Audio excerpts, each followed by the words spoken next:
this, y'all. In your mind, I walk in with words that scorch, and the impact is awesome, verbally extorting every cell in your brain till the message is retained. The illest finally came, the rest sound the same. Synthetic, cosmetic, the game smooth-fetted. To 85 of streetwalkers thinking they riders, but then you got these riders that tell you what hood is.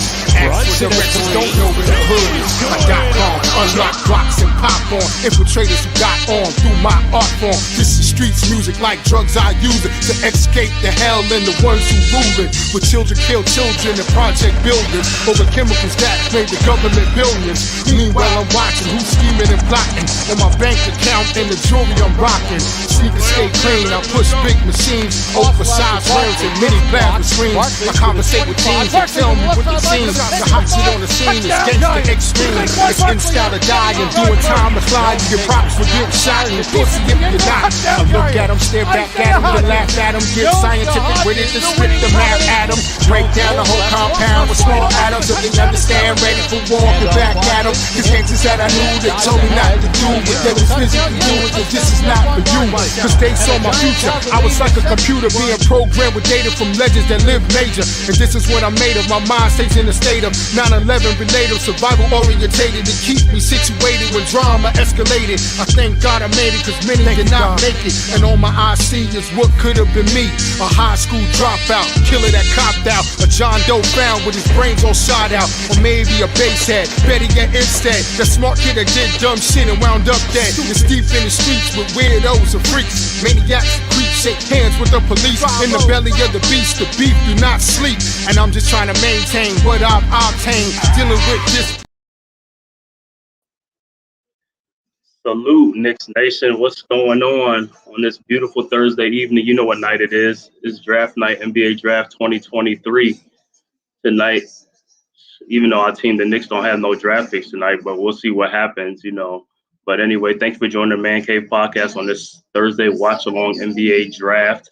But before we get started, if this is your first time to this channel, please hit that like and subscribe button and also hit the notification button up the top right to get notified every time I come on, you know, my analysis and also my reaction, you know. But without further ado, let's get it tonight. And I'm your host, S. God.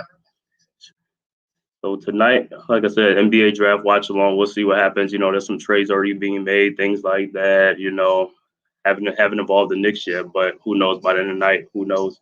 Knicks don't have a draft pick, like I said before, but they may get one either in the late first round or second round. You just never know. But we're just going to do a watch along tonight, you know what I'm saying, just to see what's going on and see what other moves are being made. Without further ado, let me get one of our guests on here. What's going on, brother?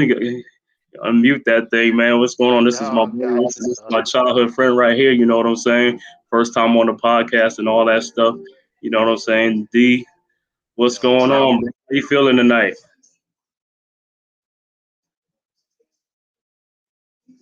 So you good?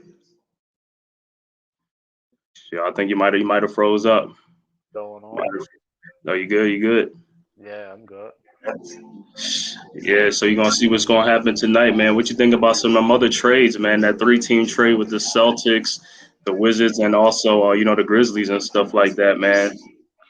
Well, listen, I was saying that could only help improve the Celtics. I you know, as far as defensive wise, we gotta see if Kristaps could stay healthy and play defense for him, because that would be an added addition they need. Yeah, I mean he was the headline in there, you know what I'm saying, and what's his name went to Memphis, Marcus Smart, you know, that was a Celtics you know, a long tenured Celtics defensive player, you know what I'm saying? So they're gonna lose a little defense in that perimeter area with Marcus gone. You know, they still got Brogdon because, you know, they was gonna trade Brogdon, but then that deal fell apart with the Clippers, you know, so they still got Brogdon. So you know, but Marcus Smart is like, you know, he's one of the good defensive players, man. You know, he actually won the NBA defensive player, last year? I think it was last year. Yeah, last year he won. The biggest thing is that they do add a true point guard in the lineup. So if you even if you put Brogdon at the starting point, then you still could go Jaylen Brown and then continue your lineup from there. Even you could put Horford and have a big lineup. Well, Horford and Porzingis in there with Tatum. Yeah, the backup would be, I guess Pritchard would be the backup for the Celtics. Yeah, he'll finally get some playing time because I know he was he was complaining about his playing time and stuff like that. He wanted to be traded because he wasn't getting an opportunity. But I guess they opened up an opportunity by trading Marcus Smart. So that opens up an opportunity for him to get some playing time, as a backup or something like that.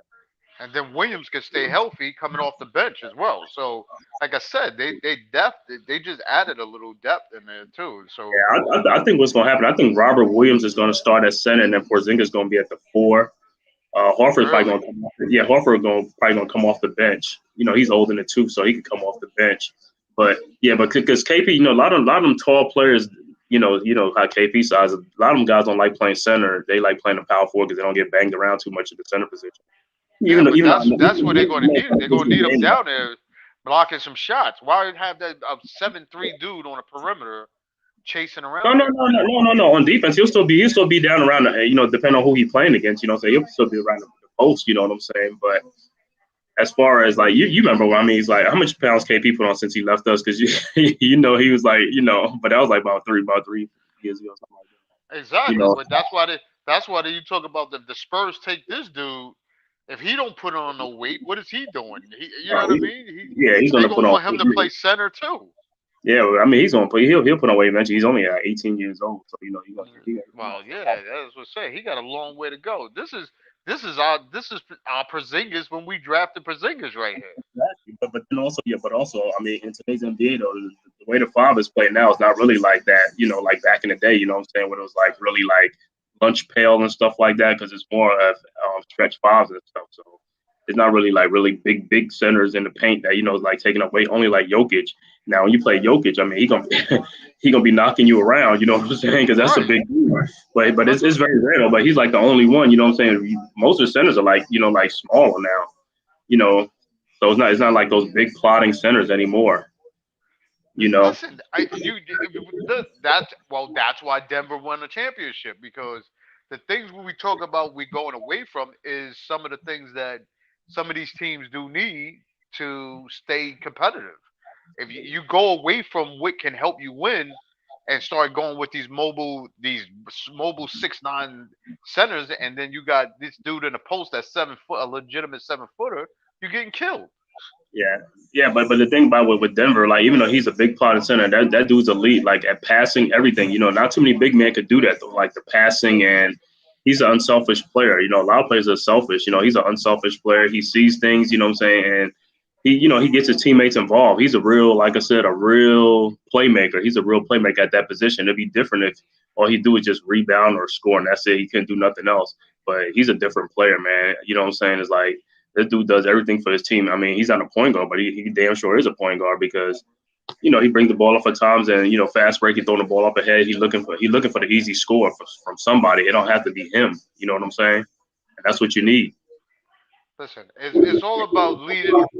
You focusing your team or the team sport being played like a team game. So he's just playing the team sport to the highest level.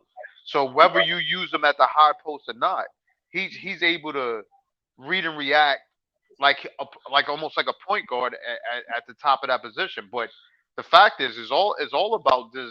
It, just working on assets that helps your team win.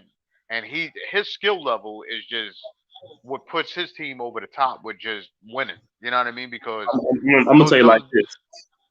But I'm gonna tell you like this: when it came down to when him and what's name was on the team, they made the best choice. So when him and Yusuf Nurkic was on the team, they both were young players, and they was right. deciding which one they were going to keep. And they made the right choice, you know what I'm saying, by keeping Jokic instead of Nurkic, because Nurkic now, I mean, he's a good center, but he be hurt a lot, here and there, you know what I'm saying?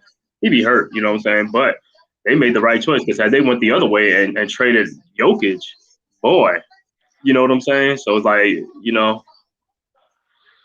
Oh, listen, you don't trade somebody after you see their potential, and I think that's what it all came down to. You but look at it like you said, if he's not trying to shoot, he definitely works with passing. You know what I mean? And that's all you like I said, what little defense he do play, he plays some legitimate defense for his size as well. and then you also got to look at with him though. It's like when he first came in the league, he was like about 300 pounds. So you know what I'm saying. So he put in that putting that effort in that time. Because usually sometimes with them guys, man, it's like they come in big like that. Teams give up on them like with a couple of years because they eat themselves out the league. You know what I'm saying? But he he just really he got himself together, man. You know what I'm saying? He put in the work. You know what I'm saying? Slimmed down a little bit. Now he's like making himself into. And look at that, man. Second round pick. This dude's a future Hall of Famer, man. A future Hall of Fame player, bro. If he continues and if his passion stays in it, because Oh like yeah, you said, because with him, his other passion is horses. I don't know how that oh, takes, you know what I mean? How but, that he, but, came into the picture, but but he he's a he smart, loves he's a them smart, horses.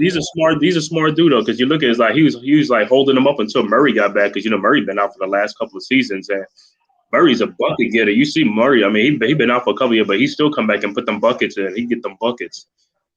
You know what I'm Right. saying? And, I mean, the good thing with him is just like I said, Denver held on because, like I said, I know people was like writing the Nuggets off, but I knew like Murray came back. He need that other co-star. You know what I'm Well, I saying? look at it like this: from coming back from those injuries and both of them working hard, two young dudes, they know what they have, and the only thing they do at this point is just working the pieces around them, to they hopefully keep the winning going. So that's what they talk about. Enough, they trying to repeat. So listen, we'll see how everything pans out. Yeah, but you know how it is. The league is a year to year league, man. I know it's like people think like, is this a dynasty start? Hey, man, it's like you just never know. But it's like everybody else gonna get better. Injuries is part of the game too. You know what I'm saying? It's a long season, and sometimes it's all about matchups. Who you run into because some team might match up good with them and knock them out. You know what I'm saying? It happens. Right, right. But like I said, just within the last couple of days, you see, I'm talking about that trade. You know what I'm saying? That 3-team trade. And then also the other trade was with Bradley Beal. You know what I'm saying? Well, I thought he went for fish heads and rice. You know what I'm saying? But they expanded the deal. With the CP thing and Jordan Poole, they expanded that. You know what I'm saying? They expanded that deal to that, so it's a 3-team deal now. Right. But still, Washington really ain't get too much out of it though. Even in this, you know what I'm saying? I thought they were gonna get more picks, but it is what it is. I guess they got Bradley Beal's contract off. But I thought they could have got a little bit more. You know what I'm saying? I think if they had waited out and have a bidding war, you know what I'm saying? I think they would have got more. Well, But at this point, they're in the rebuilding process, so they ain't worried about it. no. But the thing about it, but you want to get a draft pick so that way it's like a faster rebuild. But the little side story to all that was, Bradley Beal's agent is the father of the Phoenix Suns general manager. So that's Oh how that. yeah, yeah, yeah, yeah, yeah. So we already know that. Okay, so the Spurs did select. Well, I know that's what everybody knew. Everybody knew that's who was going to select. He was going number one. Now the draft starts right now, number two now. Like, is it going to be Brandon Miller or Scoot Henderson? Well, Because if you look at these number 2 and 3, you know what I'm saying? I know Portland been trying to get out of the third pick if they could get like a veteran player to add to Damian. But if they don't and they keep the pick, I think Lillard's gonna get traded or something like that because I don't think he want to go through a rebuild again. You know what I'm saying? well, So he to me he waited too long to demand that because a lot with everybody making moves right now, he should have been already putting his putting in for that so he could be at the top of the list for everybody to start making moves to try to get him to pick him up. yeah, I think they were. I think they were. Both of them was a year too late. I think Bradley Beal and Damian Lillard trades are a year too late. I think they should have did it last year when the Spurs did that, so they can get more draft picks and get this guy. You know what I'm saying? Right, So they waited too. You know what I'm saying? I know they loyal to a fault, but I mean it's up to the teams too. It's just like, man, you could have got more. You know what I'm saying? right. Because at this point now, he might be on the tail end because everybody's is making like Chris Paul. Chris Paul. Was Chris Paul going to be left out? I knew he wasn't staying out in Washington. Oh There's no, no no, no. way They, he was they was going they to was gonna stay buy. out in Washington. They was gonna buy him out. You know what I'm saying? They was gonna buy him out. But I kind of seen that he's gonna go either the Lakers or the Clippers. Those are the two teams that he was probably gonna go to because he has a home in LA. You know what I'm saying? So I know he was probably gonna do that. Plus, I And mean, made so much money. You know what I'm saying? So Russell Westbrook is another one too. He'll be a free agent. I mean, but he'll probably go to Phoenix or something like that if he goes on a veteran minimum or their trade exception to help him out. You know what I'm saying? Because those are like the type of teams they look for. yeah, but then why would the Clippers? Why wouldn't the Clippers just keep him? Well, yeah, now they might because they were going to get Brogdon, so that would have made him go out the door. But now since that deal fell apart, So yeah, I think they will keep him now. You know what I'm saying? He might sign back because I mean he did good with the Clippers though, because he said he was going to leave if they would have got like CP3 or somebody else because CP3 was rumored to go back to the Clippers, so he'd have asked to leave. But now with that deal fell apart, now yeah, I could see him staying. Cause you still got other point guards out there that people could still reach out for. Who? You still got Kentucky's own. John Wall? Yeah, Is it wait? Who's Wall? What team is Wall on? What team he playing on Wall last year? was It was the Clippers Wall last was year. yeah, but they let him go. They Yeah, I let him mean, go. He walked because you yeah, I remember don't know. he got cut by Houston. He went to L.A. I thought he was doing pretty good in L.A. until whatever took place there, and then they wound up bringing Russell in there. That's why I said at this point, what team is going to chase him down? Because you could probably bring him in for a minimum. You know what I mean? That's why I said Right. there's some point guards out there that people could really. Yo, hold on. You see the dude? Is that his brother? I mean, his brother already looked like he likes gonna be 7 foot tall. His younger brother. I mean, Yeah, I this was dude wondering is how old tall. he was. Yeah, no, I'm just saying. I mean, he's 18. His brother probably like 15 or something like that. But you see, he's like he already looked like he gonna be tall. He like, you know what I'm saying?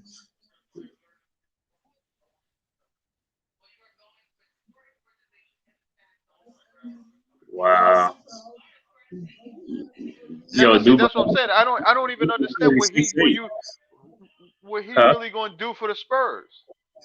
What you mean? What he really? Yo, this is a generational play. You gotta give the dude some time. This is what they can build their team around. I mean, plus he got Popovich as a coach, so he'll get the most out of him and stuff like that. So I The ain't most worried that about it. listen, to run up and down the court because at this point, like you said, he's seven. What is he? Uh, 7'4", yeah, 7'3", seven 7'4". 7'4", probably about 190 pounds, 95, maybe 200 pounds. You know what I mean? He's not like Tim Duncan. What you looking for the Tim Duncan effect on this? Yeah, You know what I but mean? but yeah, but the kid got so many skills. He could shoot outside shot. He could do it. He could do a lot of things. Block shot. He's like I said. I mean, at this skill level for his age right now, like I said, he's only gonna get better and all that stuff. You know Oh what yeah, I'm yeah, saying? yeah. No. He's got He almost remind me of what's the name? Giannis. When Giannis first came out, he looked so small and skinny. You remember? Say Giannis was thin, real right, thin, right. and also KP. KP was skinny too, but he did well for the Knicks. You know what I'm saying? It wasn't like he came in and averaged like 4 points. You know what I'm saying? He was at 17 his rookie season, I believe, something like Yeah, that. KP was much older and I think had more professional games under his belt as well. Yeah, KP, but this dude played professional too, though. You know what I'm saying? He played overseas professional, though. You know what I'm saying? So that's what KP played in, and something like that. You know what I'm saying? He's only 18, like I said. He's 7'3", man. It's like, man, they got a great one, man. He's gonna be good. No, Hopefully, like no. I said, Listen, he's without, got upside. hopefully with no injuries. Injuries are gonna be part of the game. Hopefully, you know what I'm saying? Who is this dude? The Spurs. The Spurs draft party. Is that what they do out in Texas now? No, they listen. That's a big thing going on. That's like that was something they needed for the Spurs to No, I'm talking, I'm rejuvenate talking, that I'm whole. talking about this dude. Talking about this dude talking with the pants on and the boots on. Oh yeah, Spurs draft party. yeah. Yeah, like Charlotte I, picked up like I Brandon said, Miller. yeah, but like I was telling somebody though, it's just like, yo, every time there's like a center in the draft or something, the Spurs win the draft lottery. Don't ask me how, but they don't won three of them. Yeah, I That know, stuff but is crazy, man. But they nobody needed talks that. about that. But nobody talks about that when the Knicks went in there. Everybody says it's a conspiracy, though. You know what I'm saying? It's like only when we get something, it's a conspiracy. They needed this one right here.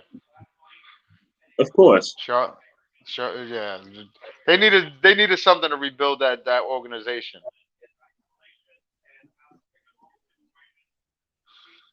As you see, Yeah. Charlotte just picked up Miller, so I, I, I they, kind of figured. I kind of figured that's where he'll go. I mean, like I said, dude's a nice 6'9". I watched him this year. He was real nice. He was real good for a freshman. Silky smooth. To score on three yeah, levels. yeah, but they need that. They need that Yeah, three they need a wing four player. could They need a do. wing player. Yeah, they need that wing player though. So now the third pick is going to be Portland. What Portland going to do if they keep the pick, or sometimes they could keep the pick and make the trade, after a day later or something like that. You know what I'm saying? Because as long as they pick the player, yeah, yeah, Scoot going number 3. Yeah, I know he's either going 2 or 3. You know what I'm saying? Yeah, but that's what they was talking about. That's like, I was thinking like people were saying that if Scoot goes 3 to Portland, was they going to team him up with Dame like CJ McCollum again? Like you got 2 players the same size. It's like nah. Nah, I but would no, think you no, but you the thing about rebuild no, with Scoot Henderson. no, but the thing about it is if they keep the pick and rebuild with Scoot Henderson, that means Damian Lillard's going to get traded because he doesn't want to what you Correct, call it. correct. That's what I Right, said. right, right, right, right. That's Yeah, what. that's what's going to happen, or not unless not unless they trade the pick or something like that. You know what I'm saying? To get this help that they want. I mean that's the only thing about the draft though. You just never know about because you look at teams like the Celtics, the Wizards, even though they made trades, sometimes they're not finished. You know what I'm saying? Because this deal's already in the back. Deals going on in the background we don't know about till either later on after the draft, during the draft, or a couple of days later or a week later.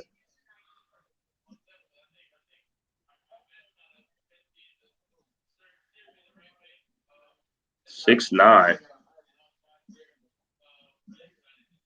Dynamic in transition. Yeah, Alabama. They this year they was good this year. No, they was. Yeah, And does Charlotte still have PJ Washington? yeah. He's still on there. PJ Washington's still on there. But it's just to see what they're gonna do with what's his name, Miles Bridges. Because he come back this season after that witch call. So I don't know what's gonna happen with that. You know what I'm saying with the case. You know what I'm saying, or with the NBA gonna. I think they suspended him already. What, last season or something like that. So Who? Miles Bridges, the Hornets. Oh yeah. Yeah, he was I out. He was thought out he. all last No, year. So yeah, I thought he fulfilled his obligation with that all last year. I don't know yeah. what was the outcome with his case though. Yeah, but the thing about it is like that was his contract year too. So he was about to get paid, and then it happened. So Right, now when he right, come right, back, he right. get a contract. You know, yeah, man. These like I said, these players are getting longer and taller, man. Like I said, you getting these 6'9" dudes, these Michael Porter Jr. type length.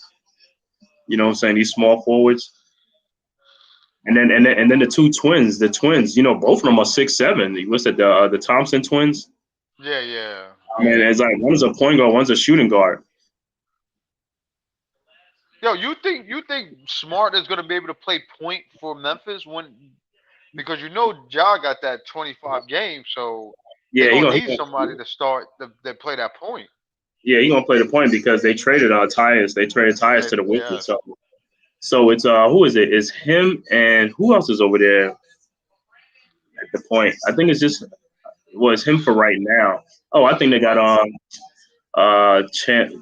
Kennedy Kennedy Chandler or something like that. They picked him last year in the draft. Mm. So he might be backing them up. But then again, you just never know who they're gonna sign, and you know what I'm saying, before the free agency is next week on the 9th. I mean the 29th. So Yeah, because they were saying if Ja comes back, then what they gonna make Marcus Smart the sixth man? yeah, well, Dylan Brooks ain't there either.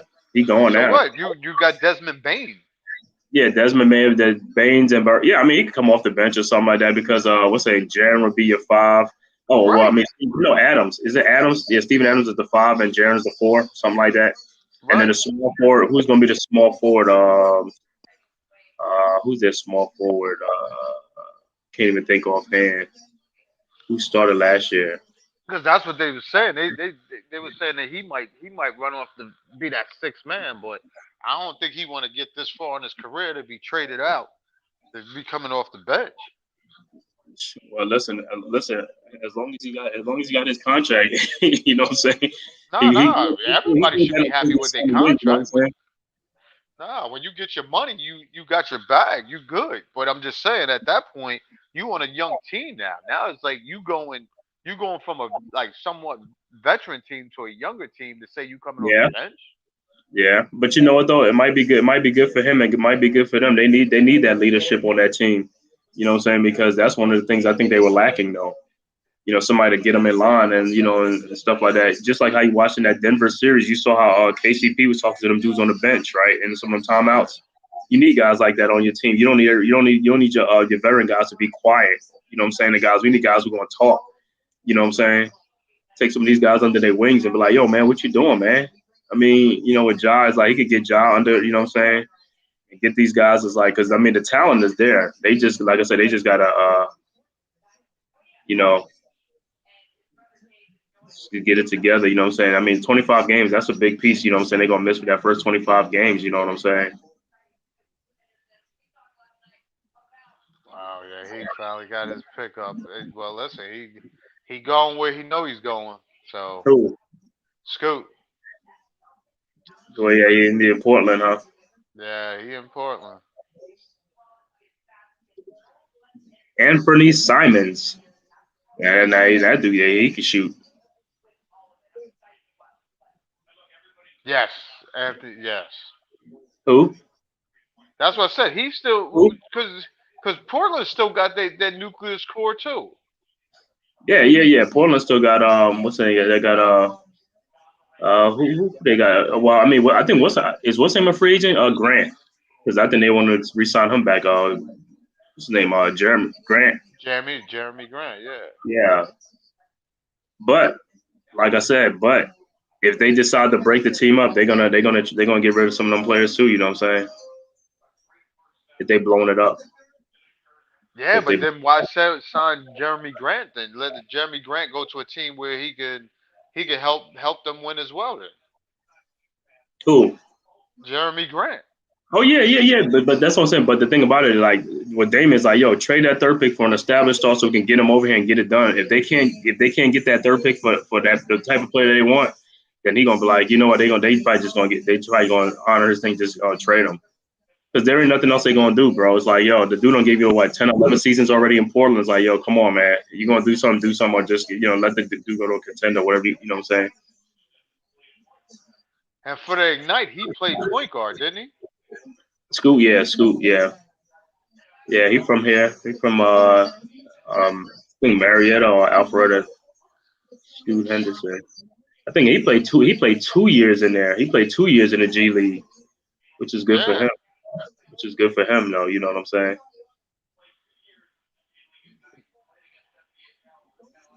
Yeah, he's an athletic point guard.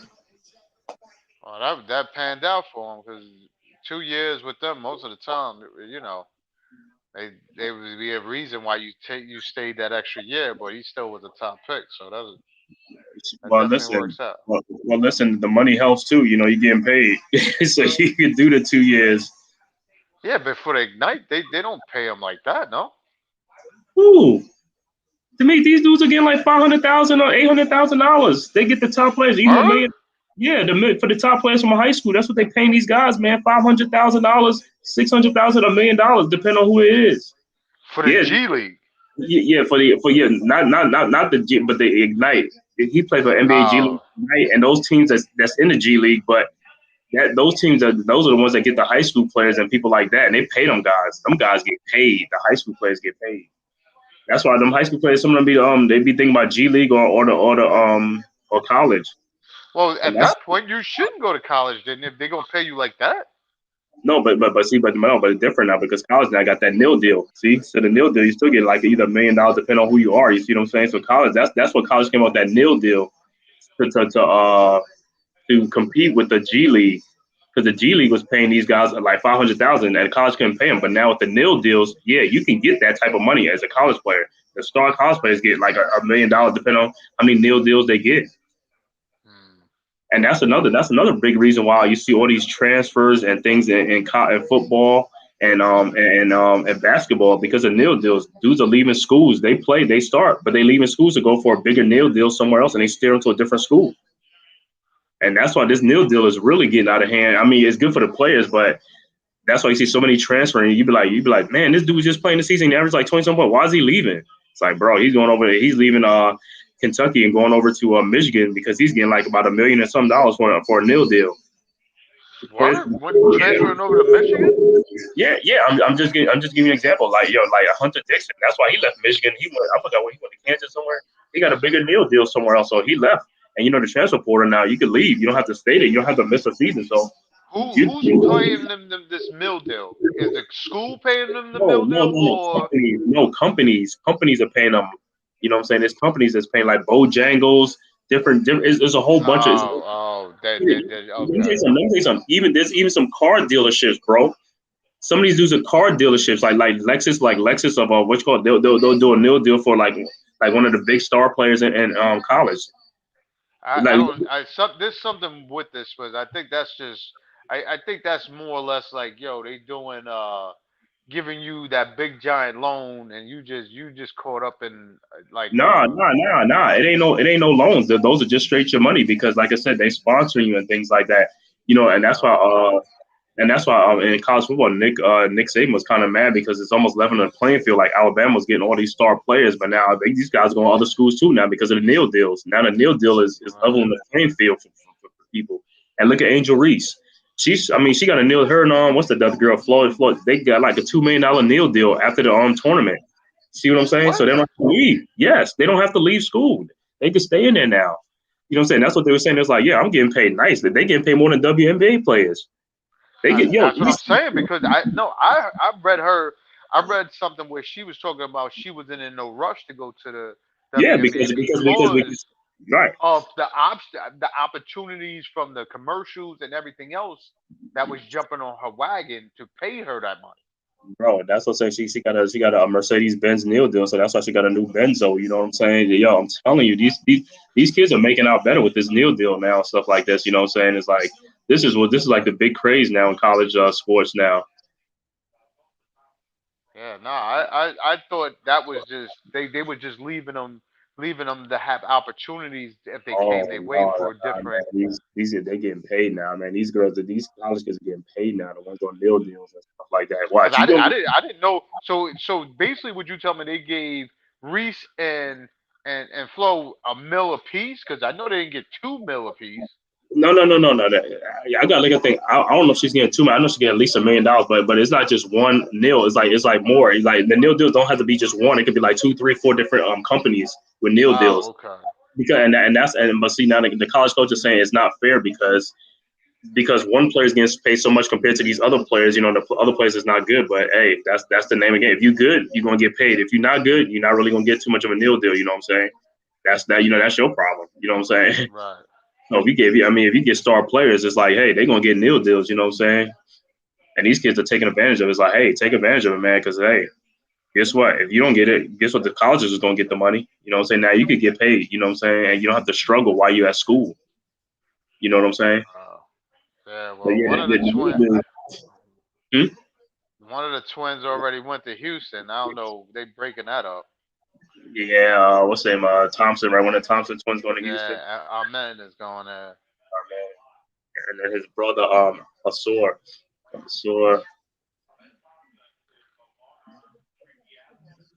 Yeah, they got a young core in Houston. Yo, you think Harden's gonna go back to Houston? Yeah, they've been saying that, but I don't know, man. But if I he don't does, think so. I don't think I so. But think that's a if he does go back, he already know. I mean, it's his swan song. He gonna retire. You know what I'm saying? He already knows that stuff like that. Because he been like what 13, 14. Him and KD, they don't play a lot of seasons, man. You think it was just yesterday they came in the league. You know what I'm saying? yeah, but I would think you got a goal in the NBA once you play this long. If you know you close to certain records that you just keep playing it out. But if you have no passion for it, I got it. You done made your money. You could just bow out whenever. But if you really trying to set a tone or make your mark in the league, you gonna play it out as long as you can. Nevertheless, I would think if you close to getting a championship with Embiid up in Philly, why would you give that up to go backwards to a rebuilding Hmm. squad? You dig what I'm Yeah. saying? Like how do you do that? Yeah. Yo, you would think so. Like, hey, it's like, hey, yeah, I'm gonna just stay in Philly, get these little two more years and three. You know what I'm saying? And try to win more than Embiid. You know what I'm saying? But hey, man, things go on behind the scenes that we don't know about. Well, listen, if that's the case, then yeah, I mean, I could definitely see that. But Yeah, but I know I if he would go I back would to Houston, he gonna be babysitting. He gonna be Well, baby. that's what I'm saying. Well, was he or he going to be the pack leader with all these young kids? You know what I mean? Because at that point, who's really going to take basketball serious at that point? You're right. That's what I said. For him, that's like going backwards. That's what I said. If you trying to enhance your career or get to a point where you're trying to reach the ultimate goal like everybody else, you don't go back to Houston thinking that's going to happen. But what do you think about like Phoenix, man? With them with they started for it's like they only got 4 or 5 players on the contract, man. Everybody look like they're making like $40 million a season, man. With Listen, Booker, I think Aiden is gonna get traded. I think they're gonna try to move his contract, to give some breathing room. listen to me. It's the same thing that the Lakers was doing when they brought all those big contracts to the Lakers. Now you trying to just throw a bunch of makeshift players around these stars to try to win something. And don't get me wrong, they have enough players because Aiden is not a bad because that's what the Knicks. I thought the Knicks was trying to do. They were trying to throw, I think, Julius Randle and Fournier in a package to go to Oh, Phoenix yeah, and get yeah, yeah. Aiden. I heard that Phoenix rejected it. So, like, Yes, yes, that's what it was. That's what I oh was yeah, trying to yeah, tell you yeah. earlier. So that, of course, because at some point I thought Phoenix was really trying to get him out of there, but I guess once Monty left, it wasn't no more. I guess none. But I could see why Phoenix rejected it because they already got Durant on the team. It'd be different if Durant wasn't there yet. You know what I'm saying? But if they got Durant, Booker, and what's that? It's like why we it was like we don't need. You know what I'm saying? Yeah, yeah, but Switch, you told me earlier. Well, who goes with true centers anymore? Ooh, no, no, no. I'm talking about the reason they rejected because if they get Randall's like Durant is already there, so they don't. You know what I'm saying? Again, who goes with true centers? Why not put this Randall at center then? Well, Durant. Let me say Durant will be the small forward. Randall will be the power forward. But then, like I said, it's like yeah. I mean, they'll get out of Aiton's contract, which that's what they want to do. Get out of that big guy. Correct. Hey, yeah. But like I said, the That's way what we I said. Like I listen, thought they was listen, that's what like the way we value Randall, other teams don't value him because, like I said, you see how in the playoffs, it's the type of player he is. You know, right. I mean, in circles like that, they know them things like that we don't. You know what I'm saying? It's like, oh, this dude's a head case. He's this, he's that. You know what I'm saying? And not to say, I mean, because they got a new GM too, so in Phoenix, they got that. Yeah, They got Bartlestein or something like that. yeah.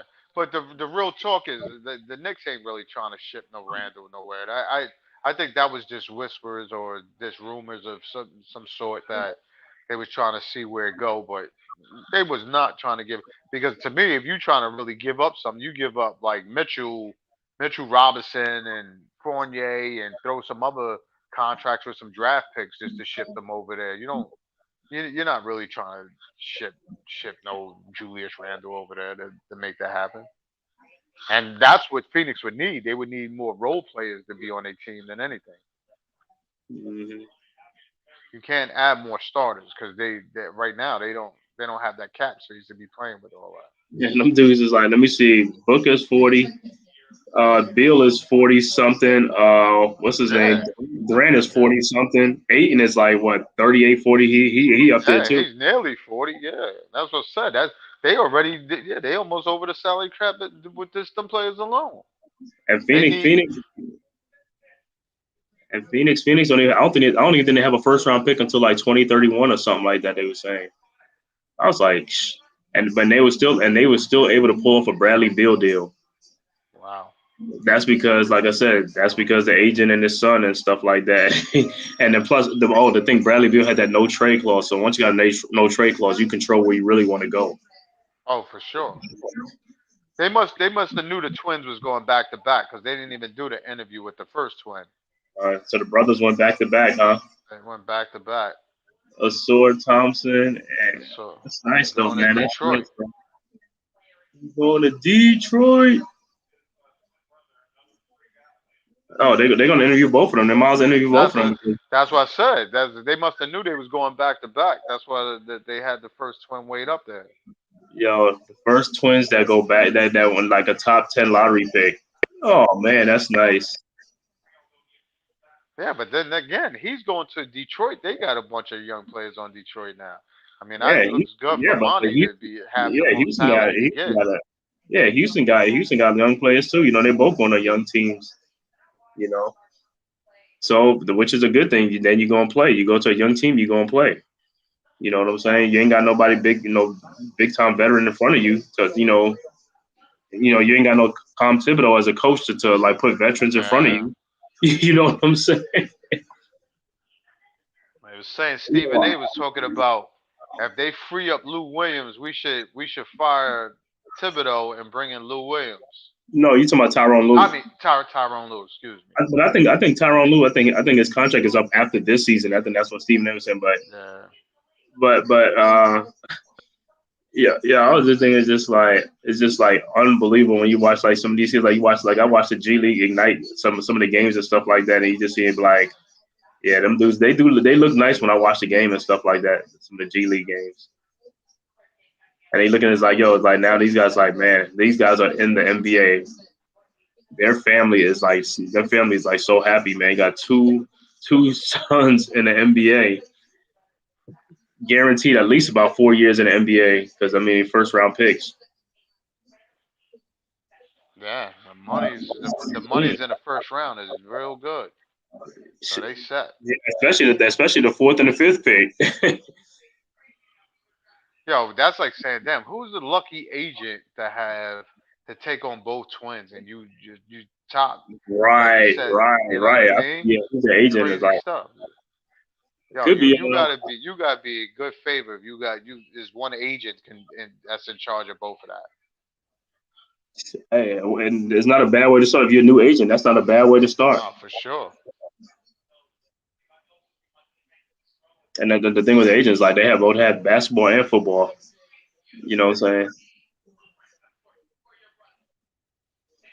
I Oh wish the yeah. Pistons. I wish the Pistons go back to that. Go back to the Grand Hill uniforms. Those the other y'all Oh, like those those. yeah, these The horses on with the horse or whatever that thing is like. Y'all like those. He got the bad boy. Them the bad boys piston colors. So when I see that thing on Bill Lane Bear. Bill Lane Bear. Funniest dude out there. Bill Lane Bear didn't give two what you call about nobody.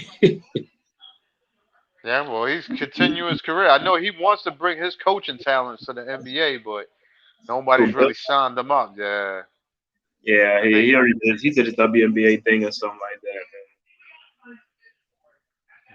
he's doing. Yeah, that's where he's putting his talents, coaching them up. But I'm I pretty remember. I sure he's looking for that. remember when I went to the Barclays Center to watch that draft that year, man. The seat I was in, I was like, man, I didn't really like it. It was like really up there, and it wasn't like like how when we went to the Giants game, how that kind of seat was. Right. I'm like, come on, man. These are seats we paying for, man. They should be. I ain't gonna say real comfortable, but it's like, come on now. Don't make it seem like you on like a cliff. You know what I'm saying? Nah, that's exactly. I know what you took because I watched the MMA fight there. You when you take those seats up, yeah, you're not real comfortable. Not in those I seats. didn't even want to stand up. I'm like, if you stand up, you might get knocked down. You might go. Yo, the only thing when I went to the Knick game, just being a tear up from the ground floor, that wasn't bad. Oh, you was close enough. yeah, yeah, yeah. Yeah, Knicks. Yeah. I was on the other side like of the bench, like towards the middle, so it was tight seats right there. So it was all good. Yeah, like I said, yeah. When I watched the draft, it was like I was like, man, you up in the nosebleed because back then it's like, well, I don't know if it's still the same where they really don't. I don't even think they sold them tickets. I think I just went in there as like first come first serve or something like that. Oh, word?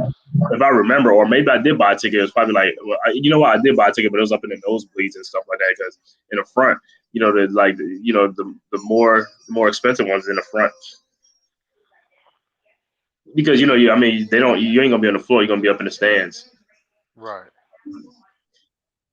Because you ain't gonna be right now. They got the thing sectional where the players are on the court and the media is on the court. Wow. Oh, here go Orlando picking another point guard as well. Hold on, it's like Anthony Black. He played at he played at Arkansas. Yeah, they got some big guards that's coming out. Anthony Black.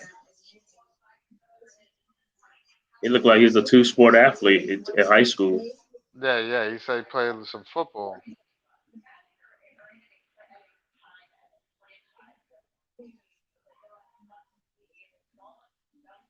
So who's at number 8? I think the Wizards at number 8.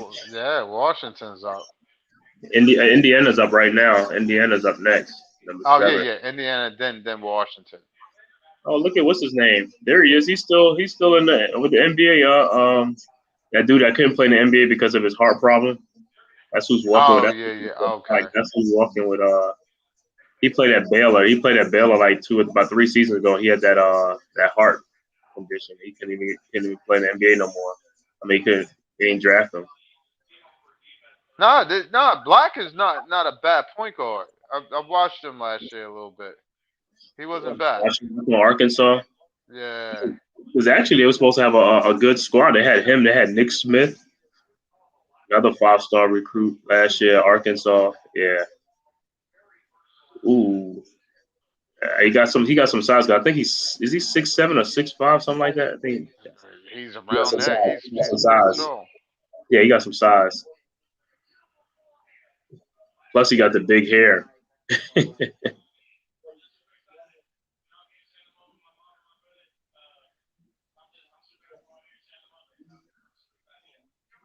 Yeah, I mean, but if you had to think, you think the Knicks are gonna do anything? The Knicks ain't doing nothing. Knicks just gonna stay quiet and then see what they do. Because they were talking about the No, Knicks. Knicks was checking in on not Chris Paul, Paul George. I was like, why? You know what I'm saying? They talking about because they want to add something else to the roster just to spruce it up. But if they do poor George, Paul George. they're gonna give up too much just to give him to But get him. the Dory making his contract this year is 46, and the next one is 48. They talking about if they was to make a trade for him, his agent will be asking for an extension. So an extension gonna be like in the $200 million range. You know what I'm saying with him? Well, that's what they're saying. They're saying after during the season they're looking for the Clippers to give him an extension, but I doubt it because why are you gonna pay him all that money? You just let him go. You let him Yeah, go at this point, I unless mean you could trade him away now just to get because away he's from it. because he's 33 right now. He's been injured a little bit. You know what I'm saying? Kawhi Leonard. I don't know what they're gonna do if they come back healthy and play the whole season. Then they probably should have a good season, but that ain't no Yeah, giving no more. That ain't that's no a big giving no if. more. That's what I'm saying. That's a big if. It's not a giving no more. You know what I'm saying? Right. And then if you keep playing around with Kawhi, paying him all that money as well with the low management thing. I mean, he's going. He don't play. Some back to back games. You know what I mean? Is a whole schedule confrontation with him with that. And then with Paul George, you just don't know how he's going to hold up. But the funny thing about the low management thing is like they be doing low management during the regular season to keep him fresh in the playoff, and then he don't even be there for the playoffs. Exactly. So what point is it in you doing it? Right. I'm like, man, it's like they saving you for the playoffs, and then the playoffs get here. You play 1 or 2 games, and you hurt your leg, and it's like, man, he out for the whole. I was like, man, not again. I said, not again. Allow Koulibaly. Oh, What that's is who the he? Pacers got. Yeah, what the heck? 6'11"? Yeah, a lot of teams say they like him because he could shoot or something like that. Wow.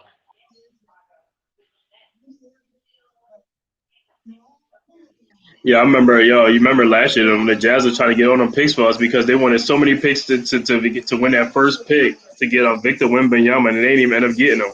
Nah, they didn't even get him. Didn't even get close to getting And the Spurs got him. The Spurs got him by trading Deontay Murray to the Hawks for 3 picks.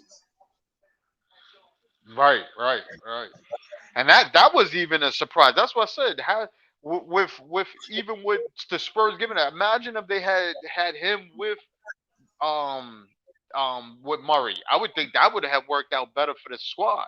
Because now Yeah, you that's what I'm saying. Like that's what I said. I didn't know what the no, but Spurs see, was but see, doing. but see, but see, they traded him because they wanted to get that greater odds to get him. That's why they wanted more picks to get. You know what I'm saying? One of the picks is going to pan out to get Victor, so they had to do that for Murray. They had to get them 3 picks. And then you heard, didn't you Oh, see he's like 6'8". Huh? he only 6'8"? Yeah, he's 6'8", but like I said, but when he play with Victor, but when you play with Victor, he's gonna look like a little, you know what I'm saying? Uh, Cool. yeah, he looked real small too. 6'8". Okay, you should look at some of the strokes. Yeah, like I said, man, when these guys young like this, they could do this thing. It's like, yo, it makes it even better. Like, it's just gonna see what their work ethic gonna be like. You know what I'm saying? How they improve and stuff like that.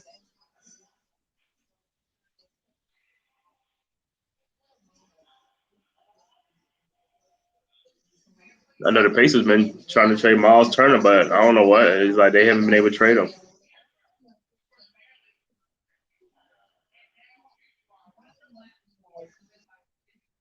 Bilal Koulibaly, Koulibaly.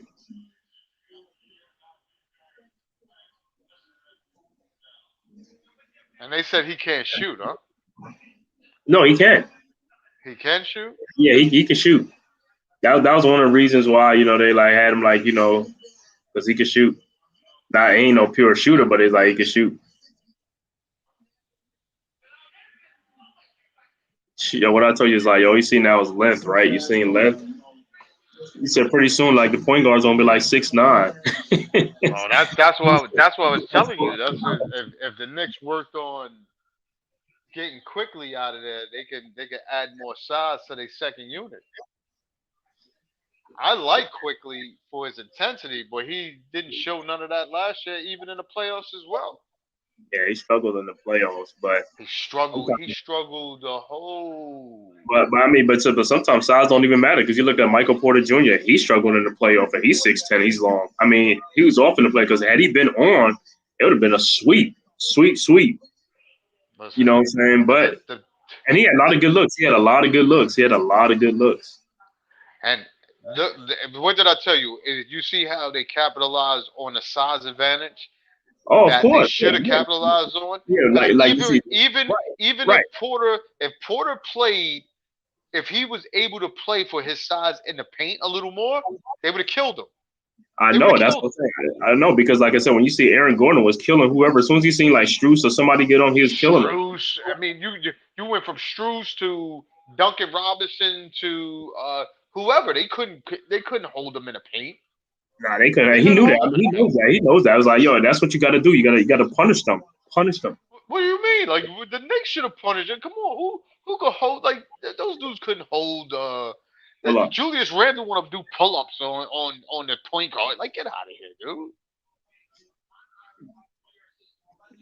Yo, so he's going to Washington. So Washington's right behind him. So he's going to Washington, and they're gonna send a package to the Pacers because I think this is the Pacers want the other dude, Jarvis Walker or whatever or something like that. So Koulibaly going to Washington. Oh, that's who they shipping them off to.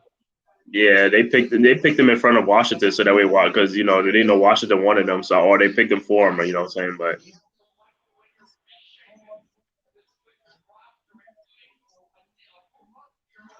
CP3 in Golden State.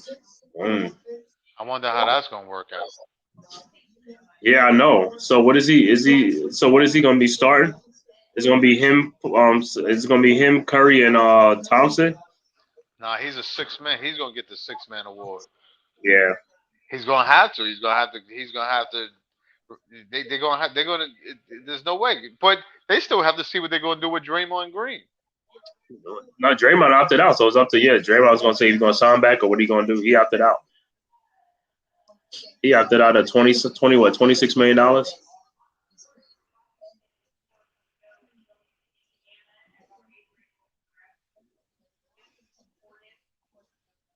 Washington picked Jarvis Walker. Yep. Jarvis Walker.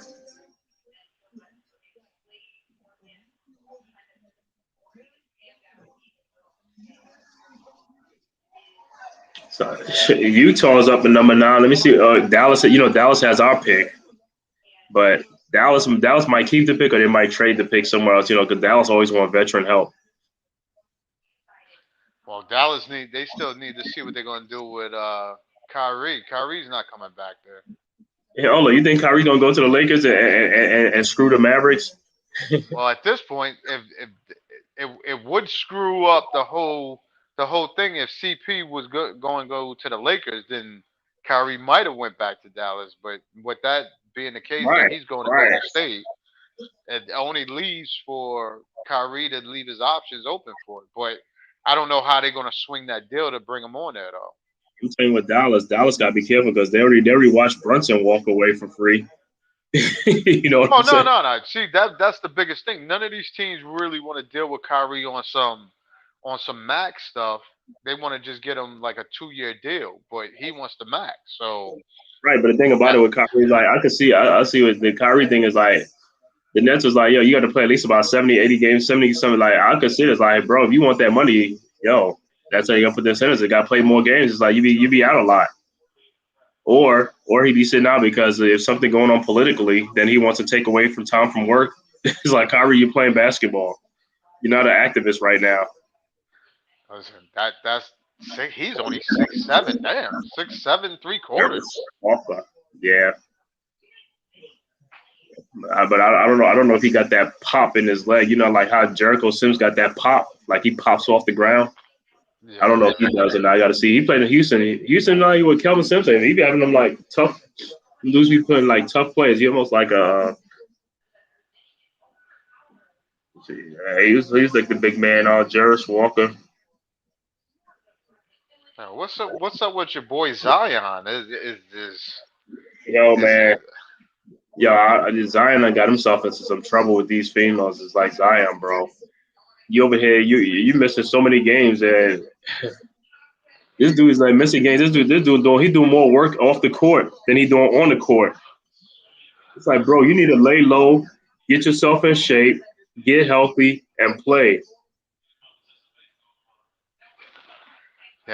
as I told many people before, I'm like, I think it turned out Barrett, even though Barrett is like, you know what I mean, he's still Yeah, of young, course, of course. I mean, between but between him, Morant, and the top three is like them other guys getting themselves in trouble.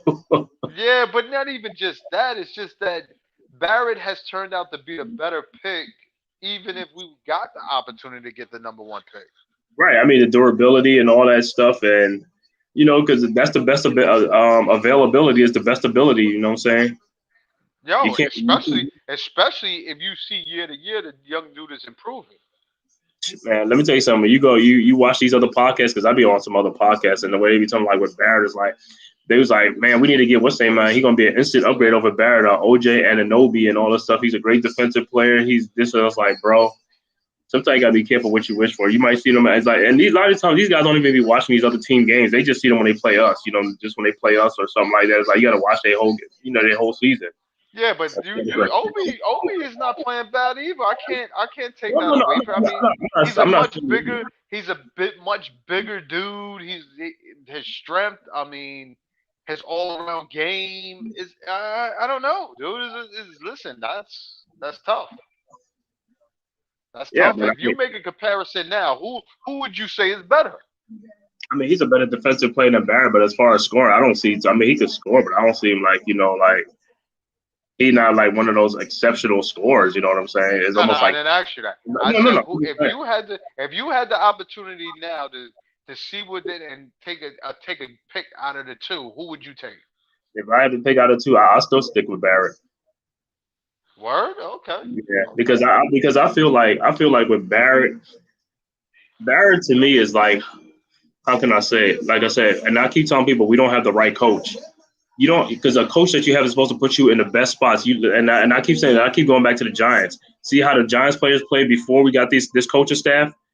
They got the best out of these players because they understand. The other coaching staff didn't understand that, and these guys wasn't really doing nothing. Whereas when he was with Coach K, he averaged 22.5 points, but Coach K wasn't letting him shoot the 3-point shots. See, this coach is like, oh, via overtake. Barrett shouldn't be shooting a lot of 3-point shots. That's what killing his percentage. You're not a good 3-point shooter. You take 3 a game, cool. I'm cool with that, but don't be taking 7 or 8 shots a game if that's not your strength. You see what I'm saying? Play to your strength. Your strength is the like the post up, the mid range, in the paint. You know what I'm saying?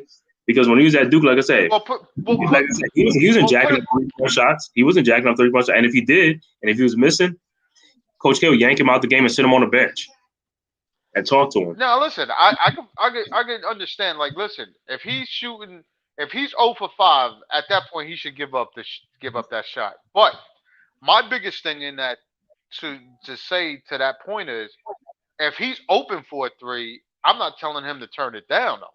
Oh yeah. If he open, but You what understand what I'm saying? But right. Should I say that should be his emphasis? Like, you shouldn't be, the first thing in your mind should be focused on just shooting 3-point shots. I think he's a 6'7" dude that can get around. You know what I mean? He can maneuver around the basket and set up dudes around the basket. So, but that's another those that to your arsenal, you should make that your first priority, I would think. But like I said, this is a scoring league, so everybody's always out to try to put up points.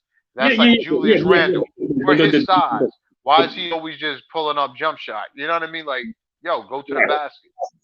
Hold on, you see like how Aaron Gordon, like you saw Aaron Gordon was doing in the playoffs. He know his strength. Wait to your strength. Wait to your strength. And my whole thing is like, and you're gonna have the advantage. They put like Marcus Smart on you. Why are you fading away on a jump shot? Why are you fading out of bounds? Exactly right. Take the dude to the paint, take him in the paint and punish him. That's all I'm saying. And like I said, the thing with Barry, like everybody knows Barry's a driver and all that stuff because the paint be clogged up. So I mean, they'll sit in the paint and clog it up because they know they don't want to get around them. But that's not his game. The 3-point shot, like I said, see, a coach would be like, you know what? We got some slashes on this team. Let's come up with a scheme to get these guys constantly like open lanes and stuff like that. We don't have that. See what I'm saying? We don't have that. I like Barrett's pick and roll situation with Mitchell because he always get him a good lob. Right, That's right. Those things that he could do. Okay. Did you see that in the playoffs? No. You see, that's what I'm talking about. A coach would be like, "Yo, this is something about strength." In some cases, you did, but you didn't see it as often. Like you said, if Mitchell Robinson was battling with injury, there wasn't a lot of rolls he was doing to get up there to get over players to get that alley-oop. All I knew is like the Heat. Like I said, we had a mismatch on the Heat, and we didn't use the mismatch and stuff like that. And I don't like that. Like I said, we settling for too many 3-point shots, and we're not a good 3-point shooting team. It's like they take us out of our game and make us shoot threes. It's like that's not our game. Julius had a mismatch. RJ had a mismatch. Who else? Well, I can't say Mitch because Mitch just get the alley-oops and things like that, which I'm fine with. You know what I'm saying? Things like that. Off the bench, and the OB top end. Look at the playoffs. I mean, I know the playoffs is like it's gonna be like a half-court game, but you can make it a running game too. Like I didn't see our second unit get out in transition and run. Yeah, you know what but I'm saying? The second unit wasn't the second unit. Yeah, well, because like I said, he's showing a rotation, and some guys really wasn't playing good, or he was the way he was subbing them in. It's like you're almost breaking up the second unit. You see what I'm saying? Right. But like I said, man, hey, all of it is just like to get better and stuff like that. But me personally, like I said, I don't have if the Tibbs is the coach, I don't have no confidence we're gonna get past like the second round or what you call it, man. Because his offense, like I said, his offense is too stagnant. Oh, that's Johnny D. Okay. Oh, I forgot UCF. He played at Central Florida. Okay. Yeah. Johnny Dawkins, the coach. Look at Johnny Dawkins. Nice. Who's that? Taylor Hendricks, 6'9", 6'10". We see. Okay, look at that. That's what I said. Big man status is like you gotta now you gotta have a 6'9" dude. He's got to shoot threes. But you know what that do though? That takes like that takes the rim protector away from the rim. That's what that's what open up them lanes, them driving lanes. If you got because now if he let's say he plays center now Mitchell Robinson got to stay out by the 3-point line with him. See what I'm saying? Right. Or if Julius, man, well, I'm about to say they could switch and put Julius around, but that you know how they go. You know how they go. Yeah. Oh, listen, Ole. Dude, every time I think about that playoff and just think about like how Julius by half court he turned that ball over and he watched the dude run down there for the layup and didn't even. I said, oh my god.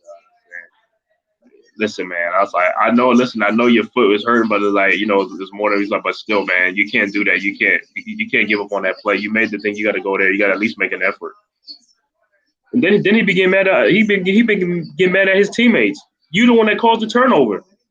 Listen, especially on help side defense because nobody covers. So your man dunks it and yelling at everybody on the squad because you didn't want to get over to defend them. Nah, I think dude, you Yeah, need to I you know, need I to know. get Mitch, covered. I know. Mitch be like, "Yo, man." Mitch be like, "Listen, man, I'm doing too much on the defensive, and I'm covering everybody else, guys, because Julius ain't like really stopping guys from coming in the paint or like like double teaming or doing something. He just watched them come right on down. He's like, go. He said, go down to Mitchell over there, Mitch down there, go down there. Like Julius, take a charge, something, take something. You know what I'm saying? Block a shot. I didn't even know this dude was a twin over here. Oh man, yeah, I need. Yo, man, it's so many of these like. Yo, it's like all these dudes like their brothers or something like that. It's like, and these mothers is like, yo, they're gonna be what you call it. It's like they getting their sons into professional sports. It's like they getting two. It's not just one now. It's like two. Listen, The holiday got three. yeah. But listen, I love it. Even for my Yeah, man. nephews watching them get into sports, and I'll be seeing my sister in law get all hyped up for their games. I'll be like, yo, you need to calm down on the sidelines before Hold they up, yo, escort you out yeah, the games. yo. She'd be like one of them parents. She'd be like, you can hear. You'd be like, you turn around, and be like, yep, that's her. Yeah, yes, from the Calling their stands, names, calling their yes, you names. can. Like, yo, I'm like, yo, can you calm down? They need to focus on the field. And she'd be like, yo, man, what did you do? She's like, did you see that ref? He hit him, man. You should be like, ref, what are you doing? Calm No, down. no. My sister-in-law is one of those like, yo, she want to have a personal conversation with the kid, like she the coach. Like, no, listen, I need to go over and have a talk with him because I didn't. He missed that tackle. He need to be back in there and make that Hold on, did he do the airplane? Did he do the airplane? tackle. No, you know, Yeah, he after said, he's like the airplane, no, is like he did the no gang. celebration. She don't want no. She just want good plays, no celebrations. She said, if you did a good job, you'll hear from the sideline. Over that, you just run back and get ready for the next play.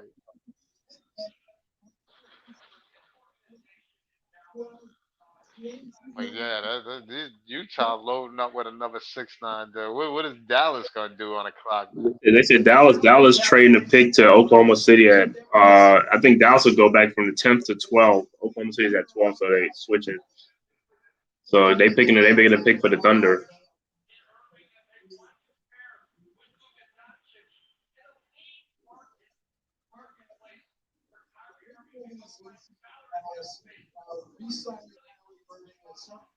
You know, you think that debacle and for New Jersey for the Nets was more the organization or more just the players?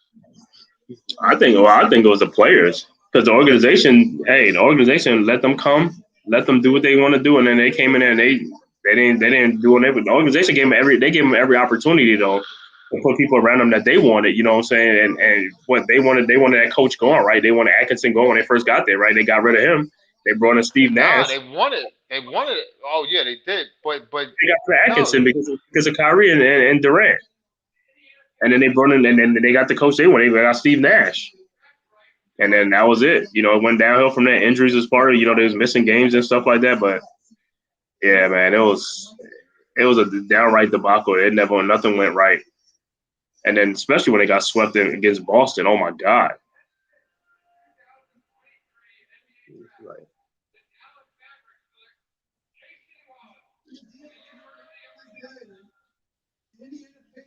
all these dudes is iced out. two future. Oh, and in that Suns deal, what they gave it like about 5 or 6 second round picks. So that's what we're doing now. We're giving around second round picks now. I'd rather give up second round picks than first round picks. That was like second round That's picks. all You they can get had. like 4 or 5 second round picks. It's like, yo, that's what gonna give some players now.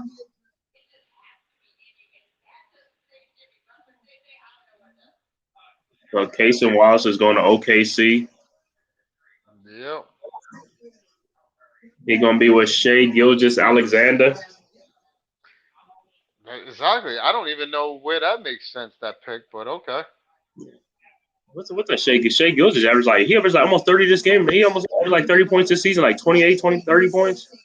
Something Shea like Gilgis that, was yeah. feeling, he was feeling it. But see, and that's another thing. See what I'm talking about? Even the thing with Barrett, Shea Gilgeous-Alexander, he not shooting 3-point shots. He's getting his buckets. He's getting to the free throw line, getting buckets. That's all I care about. Just get buckets. I don't care he scored 25 points. I'd rather you score like that. Because if you look at a lot of his shooting, a lot of his like bad day, he's a volume. That's because he's shooting like 23 shots. If 7 of them is 3-point shots, that's too much. You see what I'm saying? You No, got listen, I get it. You, it's like it's like yo. it's like it's like it's like Hillenburton. Like he shoot threes when he's open, but Tyus Hillenburton, Tyler from Indiana, from the Halliburton, Pacers. Tyrese Halliburton. Yeah. Yeah. But what I'm saying is, what I'm saying is the good scores. Like I said, like Giannis, Kawhi Leonard. You know, these other guys, they're not relying on 3-point shots. You know what I'm saying? They're not 3-point shooters like that. Like how Steph Curry's a 3-point shooter. You know, them type of that. That leave it to them. I think some players get this thing like they want to prove to the league they can shoot 3-point shots. It's almost like a quarterback, like like a running quarterback in the NFL. They want to prove to people they could stand in the pocket and pass the ball. You see what I'm saying? It's almost like you want to prove to somebody you ain't got to prove that. Just as long as you're successful, do what you do. I don't care if them dudes like you're not a good 3-point shooter. I don't care if I'm averaging 25 points. I'm still averaging 25 points and I'm not shooting threes. I don't care. That'll make you better than me because you shoot threes and stuff like that. You know what I'm saying? As long as you put the ball in the hole, it's all about them buckets. You gotta get them buckets. Well, the whole point is to spread out your game because you don't want to be on the perimeter and the motherfuckers don't. I mean, they don't look to guard you because you standing out on a 3-point line, leaving you wide open. You want to be able to shoot Yeah, if you in making them, general. if you making them, they ain't gonna leave you open. So you gotta. I mean, if you gotta start like if you know what I'm saying, if you're gonna be open, don't get me wrong, that's a high percentage shot. You know what I'm saying? But the ones I don't like the dumb shots. It's like when you come out, it's like, yo, you can tell when it's a bad shot, but oh, don't shoot that. You know what I'm saying? Oh yeah, for sure. Don't shoot that, man. It's like get a high percentage shot. You know what I'm saying? Yo, that boy got them he got them legs out, huh? them pants is like oh, at the calves. Nice.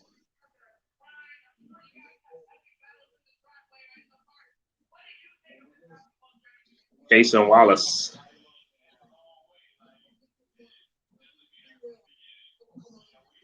So yo, you thinking like you say like yo, I think Dame gonna get moved, man. I think Dame Listen, is gonna at like this I'm point, gonna get moved. But I think I don't really think unless it's a good package deal, I don't think he's going anywhere. I think his in the beginning he was talking about he's he was saying that he's a trailblazer, but I think when it came down to it, when no moves or anything was being made, or like he's saying, he don't want to go through a total rebuild. Now you're looking at it. Now you don't want to be in the fold of them rebuilding because that's what to me when they gave up McCullough, I thought he was going to start trying to get out of there.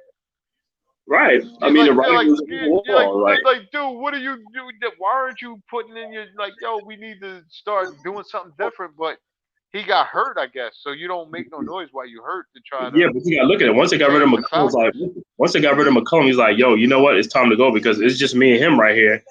If he's gone, I it's like, yo, definitely it's just thought. me. It's just me.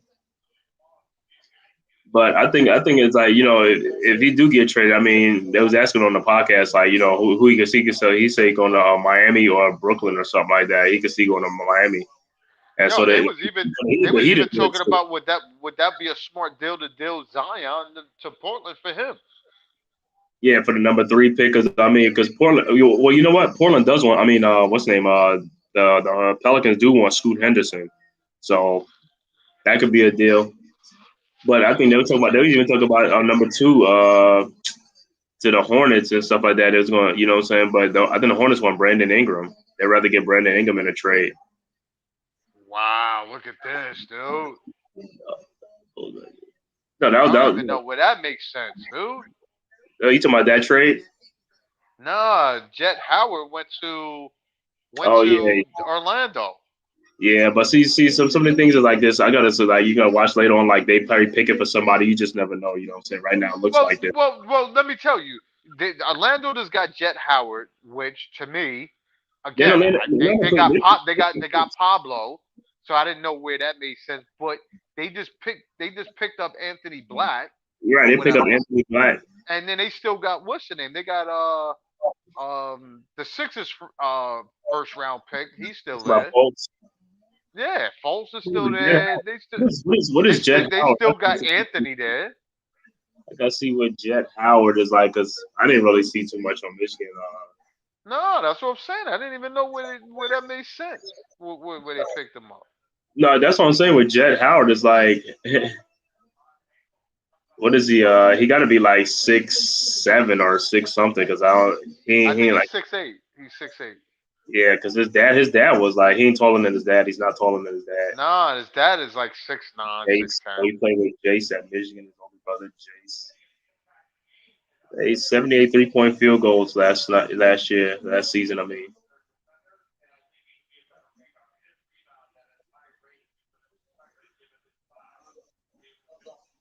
Jawan Yeah, said he that's going to 6'8". Orlando for right now. He going to Orlando for right now.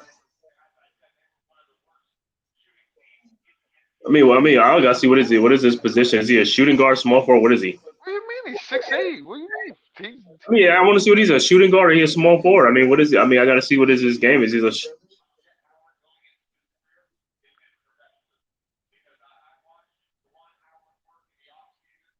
yeah, I gotta see. I got 6'8", 215. I gotta see some of his highlight. Because like I said, I watched him in Michigan basketball, but I never really like stand out or something like that. Well, they saying for his size he don't rebound good. So for 6'8", he's not a true rebounder. That's what I'm saying. If he's a perimeter player, then he's not getting a lot of rebounds. Hmm. Okay. We'll see. We'll see what he do, man. We'll see what he do. Well, that's what I said. If they pick it up on young player, that's what you got. That's what That's what the Orlando is doing. Like I said, a lot of times, like after the draft, guys get moved around and stuff. They pick for other teams. So, because Orlando got two, they already picked two times. They picked up what's that, Anthony Black, and they picked him in the top wishman. And I think they got another pick in the first round, if I'm not mistaken. They ain't gonna keep most of these picks.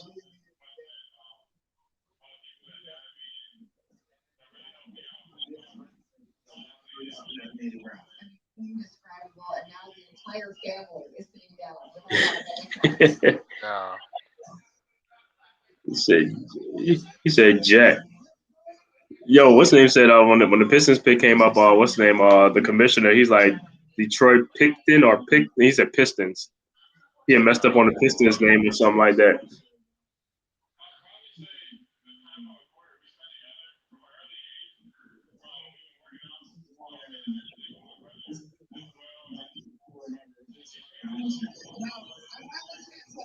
OKC, Toronto is at 13 and New Orleans. Okay, so Toronto's up after OKC pick and New Orleans. Yeah, I can't believe. I think the Heat got the 18th pick. Yeah, the Heat got the 18th pick. I think they didn't make the playoff, and also they was gonna get the 13th pick, but they still made it the 18th pick. I thought it was gonna be further back. Because man, they played in the finals.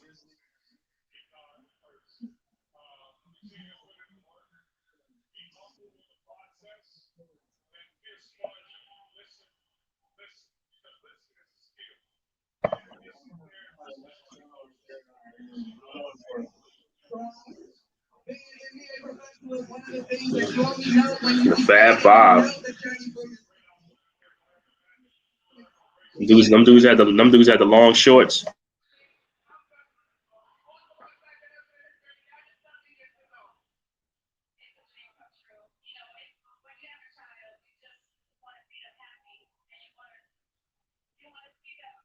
I don't think the Sixers have a pick either. Nah, they don't. I think they have a second round pick. Who, the Sixers? Yeah. Yeah, I think, but this is a first that we don't even have a pick in none of the rounds, right? I think No. this is the first time in a long time. Wow. Yo, that's got to be big for Jawan to see his son up there. Nevertheless, you coached him. That's. I mean, he talk about his dad helped him shoot. His dad wasn't no knockdown shooter. No, he wasn't. But he had a good stroke for his size. You know what I'm saying? When Juwan shoot, like especially when he played for the Just like Wizards. Jawan was more the post player. Chris Yeah, he's Webber more was the more the shooter. right. But I'm talking about in the NBA. In the NBA, Juwan Howard was like a good shooter though. I mean, for his size, Later in his career, he was a good you know, shooter. he was like how Rasheed Wallace. You know, Rasheed Wallace was a good shooter for his size. You know what I'm saying? He had a Nah, good he shot. was a much better shooter for his size. He was more. Yeah, He was the introduction of those swing 6'11", those power forward shooting like that. He was that introduction, like between well, him no, and. he came after what's his name because you know he was on that Portland team that was kind of Oh, no, stacked. no, no. He was on that Well, let stacked me team let me with Chris let me let me Robinson. take that back. He was following suit with the Detlef Shrimps and the Dirks and all of that coming after those dudes. But that's why I said it. Even when he played for North Carolina, Dean didn't want him shooting those outside shots like that either. Right, He but then wanted like I said, he wanted but him then to when be he a went, post player. but he went to Portland. Oh, Portland, he had that log jam at Portland because you know they had, like I said, they had Cliff Robinson, Yeah, um, yeah, yeah, Brian yeah. Grant. I think it's Brian Right. Grant and some other guys like that. They had some forwards on there, and like so he what you call? I mean, he did good for Portland, but then you know when he went to Detroit, you know, well Portland, No, I that think worked out better for him yeah because Portland, they already had Ben Wallace, so how they spread the floor is with him because right, he because was he could shoot, right, correct, correct, correct, yeah, and and he was and long. then I mean, I can remember, man. I can remember him shooting us. I was like, look at this dude is 6'11", man, shooting that thing like like yeah, exactly spreading that floor. like a shooting guard. I mean, he put that thing. I was like, Rasheed is like, yo, that's nice. That stroke is nice. But yeah, Juwan Howard's best years was with the Bullets, and when he was with the Washington Bullets and stuff like that. That's when he was scoring. I mean, that's when he was like an all star thing. Yo, I was thinking about this scenario, but I don't think the Knicks could pull this off. What? Brooke Lopez is a free agent, right? Oh yeah. I think well, his contract over. Yeah, Brooke Lopez. Yeah. That's what I'm saying. Now, how would that work for the Knicks? What? Get Brooke Lopez. But they couldn't sign him because he wants. I'm pretty sure he's gonna want a max deal too. Yeah, he gonna want what you call like because I think the Knicks have a $12 million exception, something like that. It's like $12 million, not unless like they get rid of like like if like Rose and Fournier. And those contracts are off their thing. But I'm Right. saying to you, could he be an asset that the Knicks can use? To Brooke But Lopez, they couldn't really use him because they would have to give up Mitchell Robinson or what's Ironheart. the name? Oh yes, or give him up to make room for him. But if that was one of the options, would he help the Knicks? Yeah, yeah. Brooke is he's another one. He's another a big center, so that can shoot outside Right, and when he's right. in the post, he's a load in the post. They can't cover him. Correct. Look at Right. them. Yeah, he's a load in the post. Your Dookie went. Huh? Your Dookie got picked up. By OKC at number 12. Yeah. Yeah, that's Dallas pick because yeah, I knew Dallas was going to pick him and stuff like that So that's because that's who OKC picked for Dallas right here with this. because Dallas, Dallas always wanted like kind of like a rim protector or something like that. So I knew they was going to pick him a cheap. What's going Well, he on? picked up his game late in the season, Yeah, so but he hopefully he, he he be that Dookie that turns around and has a better NBA career than yeah. Let me tell you something. He could shoot. He could shoot threes, but Duke ain't let him shoot threes when he was there. They didn't want him to do that stuff. But in high school, he was shooting threes and stuff like that. Like how Carl Anthony Towns said he was doing, like in high school before he went to Kentucky, where Kentucky Yeah, was just in a post. He was just in a post, but then what I'm saying, in high school he was shooting 3-point shots. He could shoot three well, point shots. I never knew he was the top. He was one of the top He's a recruits. he's a top recruit, yeah. But him and what's his name was the top. Both of them went to Duke, but they both got hurt early and before the season started, and when they came back, they had fell behind. You know what I'm saying? So Uh, they miss all like the off season training and all that stuff. It's like when you miss all that, man, you come back and start the regular season. It's like you fall behind in them games. And he started coming on towards the end of the season, but his rebound and his shot blocking. That's what he's. You know what I'm saying? It's like this dude long. yeah, but I just can't. To be honest with you, some of these other players that was picked ahead of him, I would. I'm surprised that they let him walk with trying to Well, get a. the only reason, like I said, reason he said because, like I said, he missed some games last year and he came on late and he really wasn't able to show what he could do. So, but like I Yeah, said, but he's it'd be but okay he's for him. still 7'2". No, I know. He's 7'2" with athleticism. Right, that's what I'm saying. But he can shoot, he can block shots and all that stuff. It's like, some teams is like, yeah, you're gonna take that OKC hat off for a Dallas hat. And then they said in his shoot around he shot the lights out, so they said he can shoot. And the other dude, that dude, Derek Whitehead. I mean, he was gonna be a monster, but he had a foot injury that really didn't heal, so he had to get it done again. So that's why he probably either gonna be at the end of the first round, but he should have been like in the lottery too. But Derek number 0 right there. But that dude nice, but he just like I said, he was playing with a foot. What you call it when he came back, and I didn't even know like the foot didn't heal properly, so now he had to have surgery now. So he's recuperating.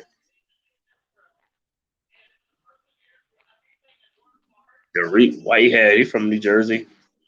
Yo, did LeBron's son take his offer off the table from going to Duke and change it to USC?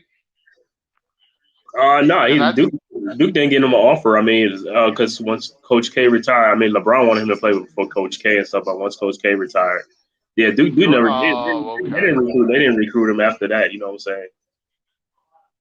But Yeah, I don't. because I thought No, I don't Krzyzewski even. had I don't already think had. I they thought he had a letter of intent. Yeah, but no, I'm talking about like before like his junior year and all that stuff is like Duke didn't even realize they didn't even give him an offer and stuff like that because I know Coach K is going to retire and stuff like that. But even after Coach K retired, they just never really went after him. I mean, I knew he was either going to go to USC or Ohio State. Oh, okay. It's his mom, West Tile.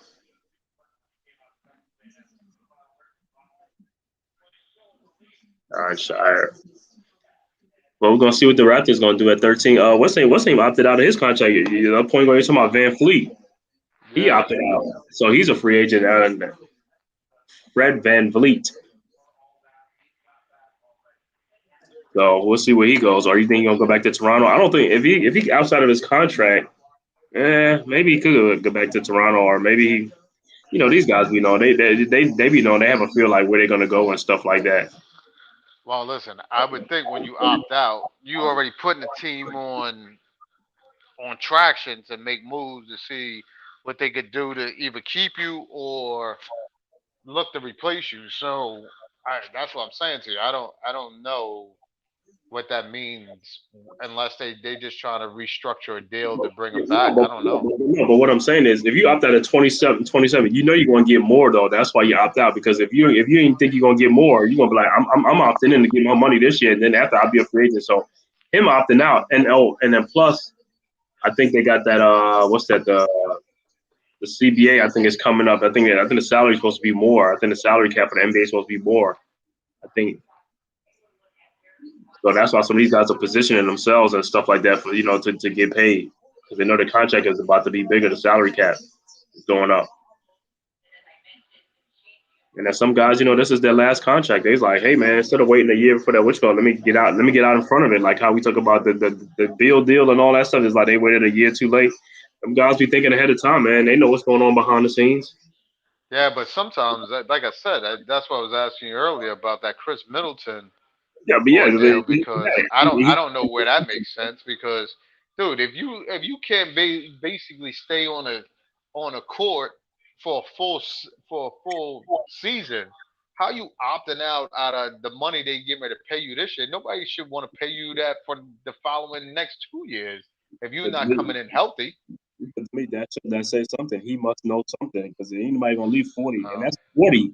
That's 40. That's that's what not I'm saying. he Exactly. And knows something. So he I knows think that's something. 40 that's 40 too much for a dude that's 6'9" and don't even rebound. But to me, what I'm saying is he knows something because ain't nobody $40 million is too much to opt out. So he knows something. He might be going back to Milwaukee. You know what I'm saying? He knows something. Because I ain't you ain't leaving 40 million on the table and then you come back and sign like a what like a $12 million deal. You ain't gonna do that. So he knows something because $40 million. I'm opting in to get my 40 mil. You know what I'm saying? Either that, or he's looking at it like he thinking he know another team that want him that's gonna offer him more money. I don't know, but I doubt it. He Right. can't stay healthy. No, Yo, no, no. I'm Grady saying Dick, really? so it's got to be Milwaukee that's gonna give him the money if he knows that. Because if he knew Milwaukee wasn't giving him and somebody else wasn't giving him, he wasn't gonna opt out. He's gonna opt in to keep that money. So he knows something. So they probably like, hey man, you get that contract. Let's get like a 3 or 4 year deal with you for like $130 million or something like that. Really? You just never know, man. I mean, you'd be surprised. You'd be surprised, bro. Dude. Because his last contract. Listen. His last contract was what? Hey, Yo, what? Listen, when he signed his last contract, that he just came off a good season. So yeah, that's what I'm saying. he was an all These star. He dudes was an all play out. star. That's what I'm saying. You have a good season, you get the contract. Cool. You coming off a injury, you didn't do dick in the playoffs. I mean, dick in the playoffs, and then you opt out of your $40 million contract Right, but to yeah. know you. So for the fact that you know something, you know you No, better but I'm just saying he stay got to. in and And opt in plus, for your 40 minute contract. I mean, he's one of their core players. So you know what I'm saying. Okay. They're Like I gonna said, run. They're gonna run back. I would think he would want to stick around because you still got Giannis, you still got your nucleus there.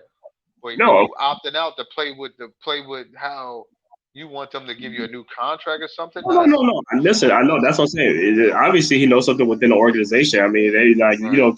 because the other seasons he was good. I mean, this season he just played like with a lot of injuries, and they probably knew that it's like come back healthy. We know, you know what I'm saying. So they're gonna do that, man. Keep him around for like a couple more seasons. If Giannis is gonna be there, so like keep them together. You know what I'm saying? And then get some more help or something like that. That's it.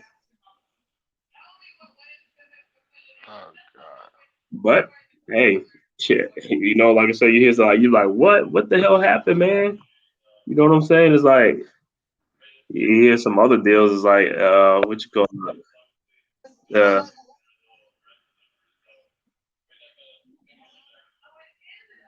it was like things like Paul George trade, and I forgot it was some other trade that somebody Zach Levine. You know the Bulls. That's another thing with the Bulls. What they gonna do with Zach Levine? Because I know he wants to go. I know he want to go to the Lakers. I mean he's an LA kid, so he want to go home. So Well, listen. I think the biggest thing with Zach, if Zach and you get your full squad with Ball coming back, that team is good. I don't understand why you would want out of Chicago. who coming back? If Ball comes back, if his knee is okay, he Yeah. should. Well, they talking about ball. From what they saying is like they don't even know if he's gonna play. He's gonna play again. They haven't thoughts about that because the way that knee is going is like he don't miss like 2 years or something like that, man. Yeah, but he's gotta be coming on the upside of that now because they're gonna No, have but to figure it that's what out. they saying. They saying they got to see how it goes because they was like, I mean, it's almost gonna be a career-ending injury if they can't figure out what's going on, man. I hope not. You know what I'm saying? Because I mean, he's a good young player, but it's like I hope not. But if it is you know what I'm saying? Because obviously something's going on. They can't find out what's going wrong or what's going on. It's like stuff is not healing properly.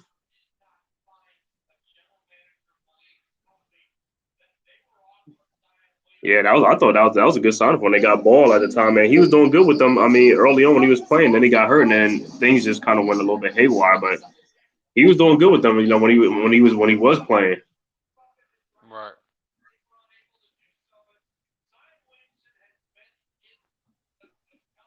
Like Kansas, Grady Dick. He going back to Kansas.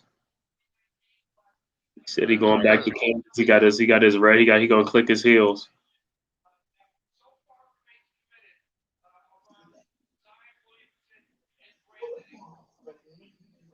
I don't even know where that makes sense. They said a lot of things is revolving around. Zion and Brandon Ingram. I thought So the what? way they played last year, a You lot said of things you said a revolved lot. around Ingram and Williamson. Oh, it's I mean, it was Brandon Ingram, But McCollum. to me, everything evolved around McCollum and Ingram. Yeah, because Zion can stay on the court and stuff like that. It's, it's like Zion is like, bro, you get that weight down. That's the only thing with the weight, man. You get that weight down. The dude is, I mean, he's a beast, man. You know what I'm saying? Hopefully he can stay like, injury free. You know what I'm saying? But that's a big if. That's a very big hit. And then you're in the wrong city because they got too many good food over there. That's enough. Because when I was down there, man, I was like, the food was. I was like, this is crazy, man. It's like they ain't had no bad meals. I could see why. I could see why. It's like Zion is like, he like, man, you see all this stuff over here? But he gotta give it a nutritionist, like one of them chefs that can really like, do things, cook for him like that and stuff like that. Shoot, these guys got enough money. They could buy a chef and have I a would chef. think so, They because could buy a house. shoot, They could buy a house with a chef. to be carrying 280, 285 the whole season is going to be bad on his legs. He gotta be at somewhere around like 260 or something like that. Honestly, I think he need to be down to almost 250, I mean, yeah, if that would be. not I mean, 245. because at Duke he was 260 at Duke. I think he was like 260 something. But yeah, Yeah, and at that he was busting out his shoe. So that's what I'm saying. yeah, like I He said, was but it's like at he was 260, able to stay as healthy as healthier than a shorter season, but for a full 82 game run plus, nah, yeah, that's way too much weight on his knees, on his legs in yep, general. yeah. Yeah, he might want to do that You know vegan what I thing. mean? So He might want to do that he's vegan gonna have to do thing. something different. Well, you don't think he should do some vegan thing That dude for is a a little bit? straight meat eater over there, dude. Yo, that dude is a straight meat eater. You don't hold on. You don't want him to do no vegan. You want to go vegan for like a half a season or something like Yo, it would be healthy for him, but do I think he could do it? Hell no. like he's gonna get them po' boys, crawfish etouffee.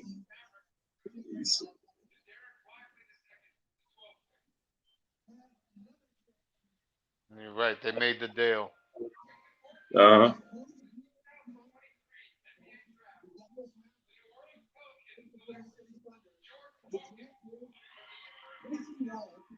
Jay Hawkins.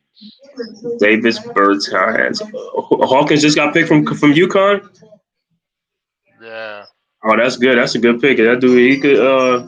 He was shooting that thing for UConn, man. He ain't scared. That dude's like, yo, you give him any slit of daylight, he putting it up.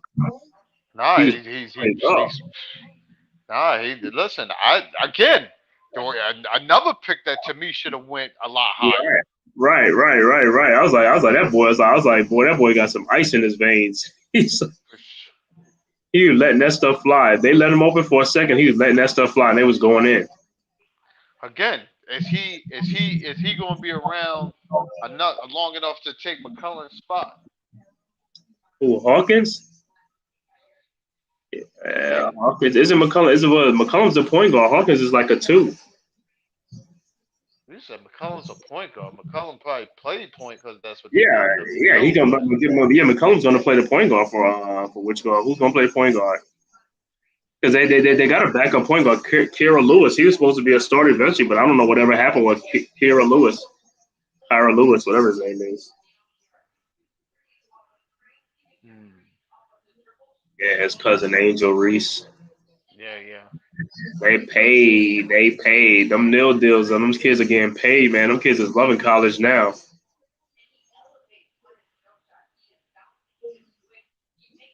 6'5". Yeah, he gonna get he get that shoot. Boy, that boy be ready. He ain't faking. He ain't faking when he get that stuff wide open. He ain't faking that shot. Nah, Putting that shit up. he going up like he confident with that. That's it. That's good. That's a good thing. Man, yeah, and that NCAA tournament run, And that tournament running, boy, he was something. I was just like, wow, Rip, Rip Hamilton, like Rip Hamilton. Okay, that's a comparison. The pride of Coatesville, PA, Rip Hamilton.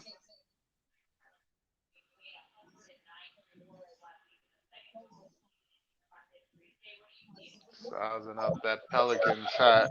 He ain't Yo, going so nowhere. they talking about like if Lillard gets traded to the Heat, because the Heat would probably be the most what you call aggressive team. So they're gonna trade like Tyler Hero, couple of draft picks, Duncan Robinson, somebody else. It might have to be a three Um, team involved. It have to be probably three because three teams involved it gets better because everybody be trying to get in on the action. Well, but Portland, I don't Portland know. gonna want some picks. Portland gonna want some picks. I would think they want some draft picks. Yeah, they want some. They want some draft picks because really, Portland. Who they paying? They paying Nurkic, but not like Lillard getting paid and Nurkic and Anthony Simons. Those the three, right? Oh, and then they get Jeremy Yeah. Grant back. That'd be four. Jordan Hawkins. The Atlanta Hawk is on the clock. Utah back on the clock after. Utah got like two or three first round picks. Yep. I know they're probably like, man, I wish I could package all of them and get Victor, but that ain't gonna happen. Victor was not. Nobody was giving Victor up.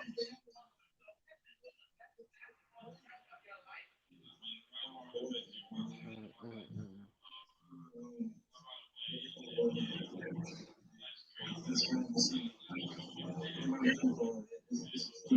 I like him though. I mean, like I said, hope he do good, man. Because I know one thing. I know he ain't scared. Well, the biggest thing is when he gets his opportunity that he just shines with his opportunity. Well, listen, he gonna play for the Pelicans. He gonna get his opportunity because Ingram be hurt. They be having guys be injured. Ingram, Zion, you know what I'm saying? So he gonna get some playing time. Well, look, you can't go no worse than what they picked at number one, and he still hasn't really hit the floor for him. So hmm Man, but his off the court thing, man. With him, I was like, man, come on, bro, don't. That's a bad well, look, man. You with Zion, it's like, bro, you can't be missing all these games and having all these off court things going on, bro. It's like, yo, it's making you look bad. Like, yo, what are you doing in your spare time? you're absolutely right. This dude started Listen, family. I didn't even think This that started family. I didn't think Charlotte was going to take Brandon Miller at that pick because of that incident that he had with his player with Yeah, his teammate. that's what they're talking about in what you call it. It's like, yeah, Brandon Miller. Yeah, when that stuff went down, man, when I read it, I was like, oh my God, man, when it happened, it's just like, and then it was the gun that he gave them that did it. It's like, man, he didn't know He that. He brought to didn't the know that. scene. Right, he He didn't know brought that. the gun to the scene. Right. Because they called him and say like, oh, something's going on, like these guys, somebody's acting up, so they bring the gun and all sorts. So he brought the gun and stuff like that. It's like, shit, them two dudes, they life is over. Kobe Buffkin. Oh, Michigan, another Michigan player. Buffkin said, yo, Michigan has some good players, huh? I Supposedly, guess so. supposedly.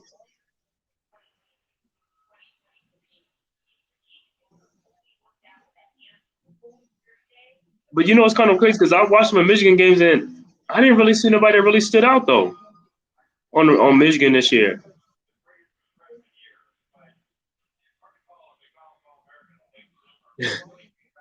Yeah, that's crazy. Kobe Buffkin, named after Kobe Dean Bryant.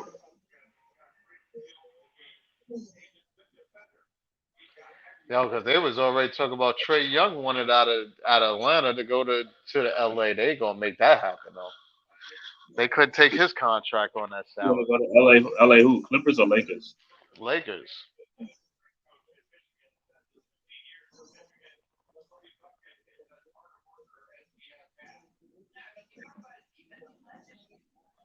Yeah, I think with Atlanta is like I got to see what they're gonna do with this with Murray and Young is like they gotta get that thing together. Well, that's what I say. You can't look for something to be a mid-drift shift in a squad. They just got to try to just make it work between the both of them. You got to blend it out. I mean, it Yeah. takes time. Half of their squad was hurt. Collins was hurt. They had a lot of injuries.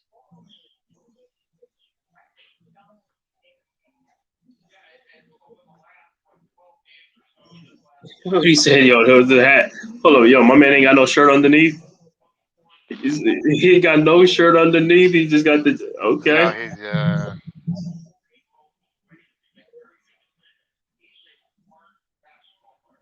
So Michigan done got like two players. They got like him at number 15 going to the who you went to? Who was 15? It was like after the Pelicans was 14. 15 was who was he going to? Jazz back on the clock and then the Lakers on the clock after that. The Lakers and then Miami Heat. Let's see what the Heat going. Who the Heat gonna pick? uh, Oh, he here in Atlanta.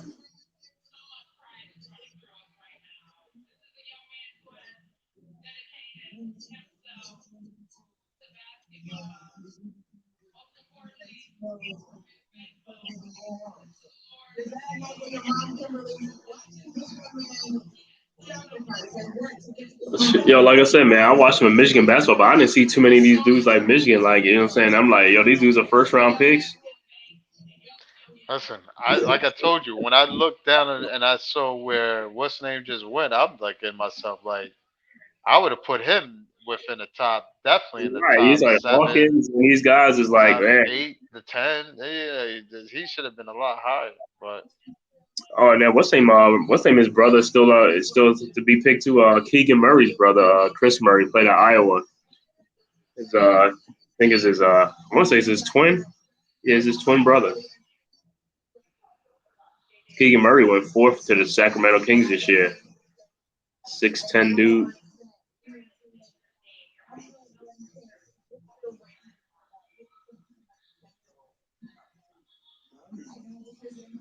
Yo, that dude speak fluent. Yo, being from over there, right? Usually them guys come over, they can't speak that the English language kind of hard. But it's like, hey, you're going to NBA, you better start learning that English, bro. You better learn that English. listen, he came here to make this American money. He better learn that English if he want his money to act right. But I mean, yo, in the past when you watch like these guys get picked from overseas, and as soon as they open their mouth, people like, man, they can't speak. You know what I'm saying? You just like, but him, he's like, thanks for having. I was like, whoa. He's like, thanks for having me. That's good though. But what's name was working. It was like Tony Parker. Hmm. You Oh know, yeah, yeah, yeah. Tony Parker, probably Boris Diaw. The Rudy Gobert, because that's the what you call it, French team. Rudy Gobert, 7'5".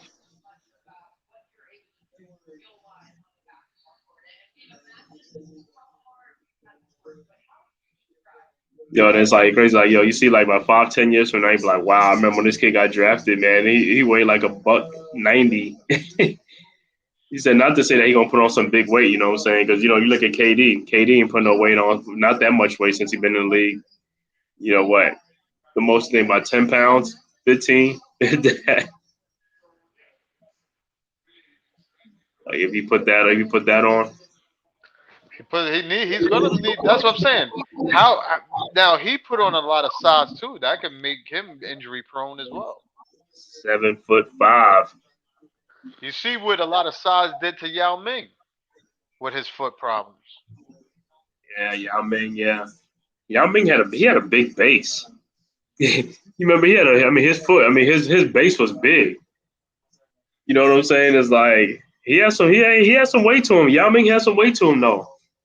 When he got in that paint though, it's kind of hard to handle him in that paint because he's long.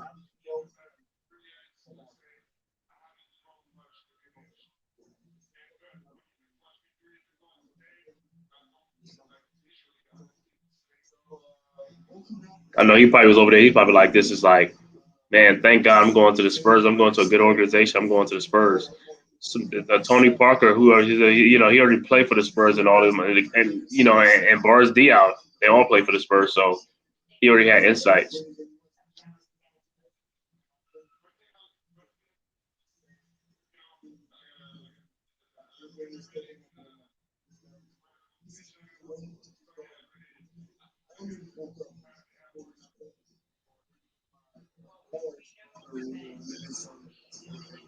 Got to get this core stronger.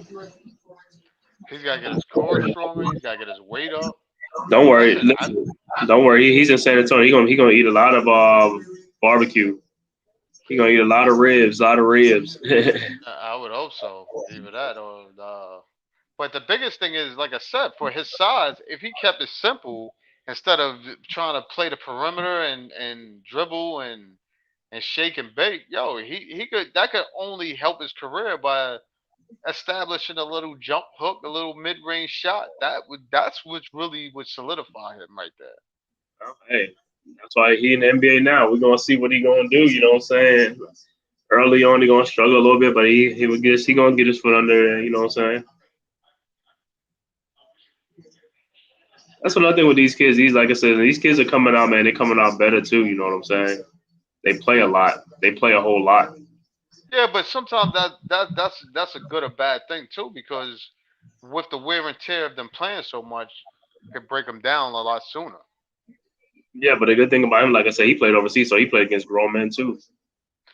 Again, with him playing so young and then playing against that as often as it I mean, brings it down a helps them. lot of wear and tear. It kind of helps them too, though. You know what I'm saying? Playing against grown people. So I No, mean, yes, it's supposed to speed up their skill level, yes, right, and make exactly. them game ready. But I'm just saying, like, it doesn't help with the longevity as well. hmm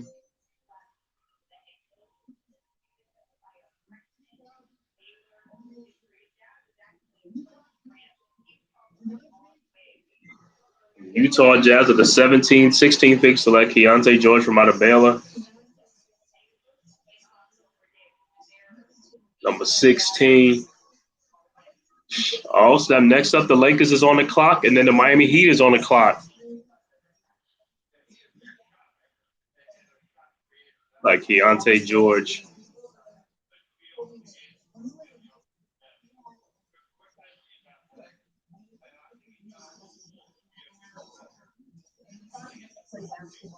How tall is this guy? Oh, he's a So, guard. yeah, he's a guard, so he's probably like 6'3", 6'5". He could be 6'5".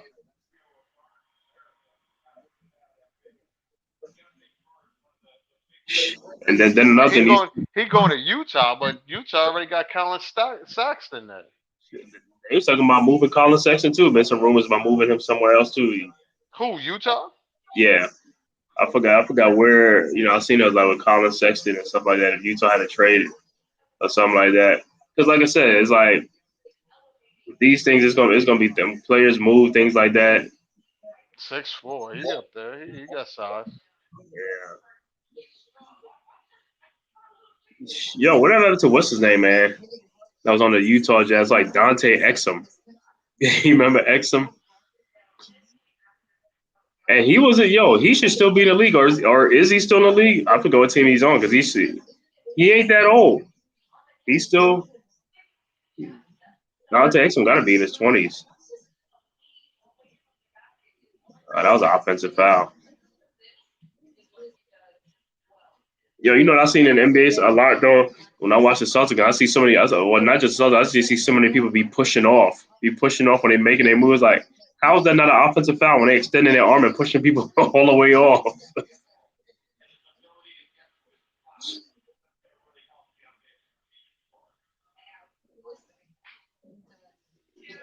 Baylor been they've been like they're like a tough team and stuff like that. The last 3-4 years.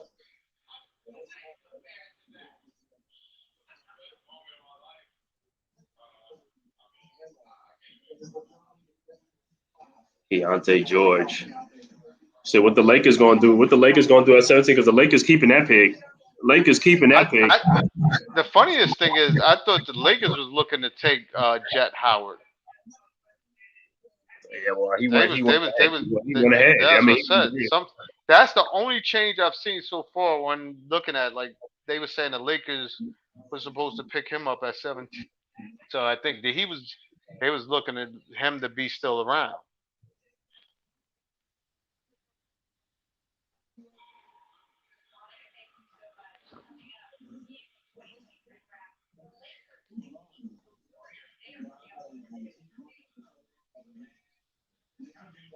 yeah, I'll see the Lakers and they. Oh man, it's the Lakers, the Heat, and Golden State all back to back after that.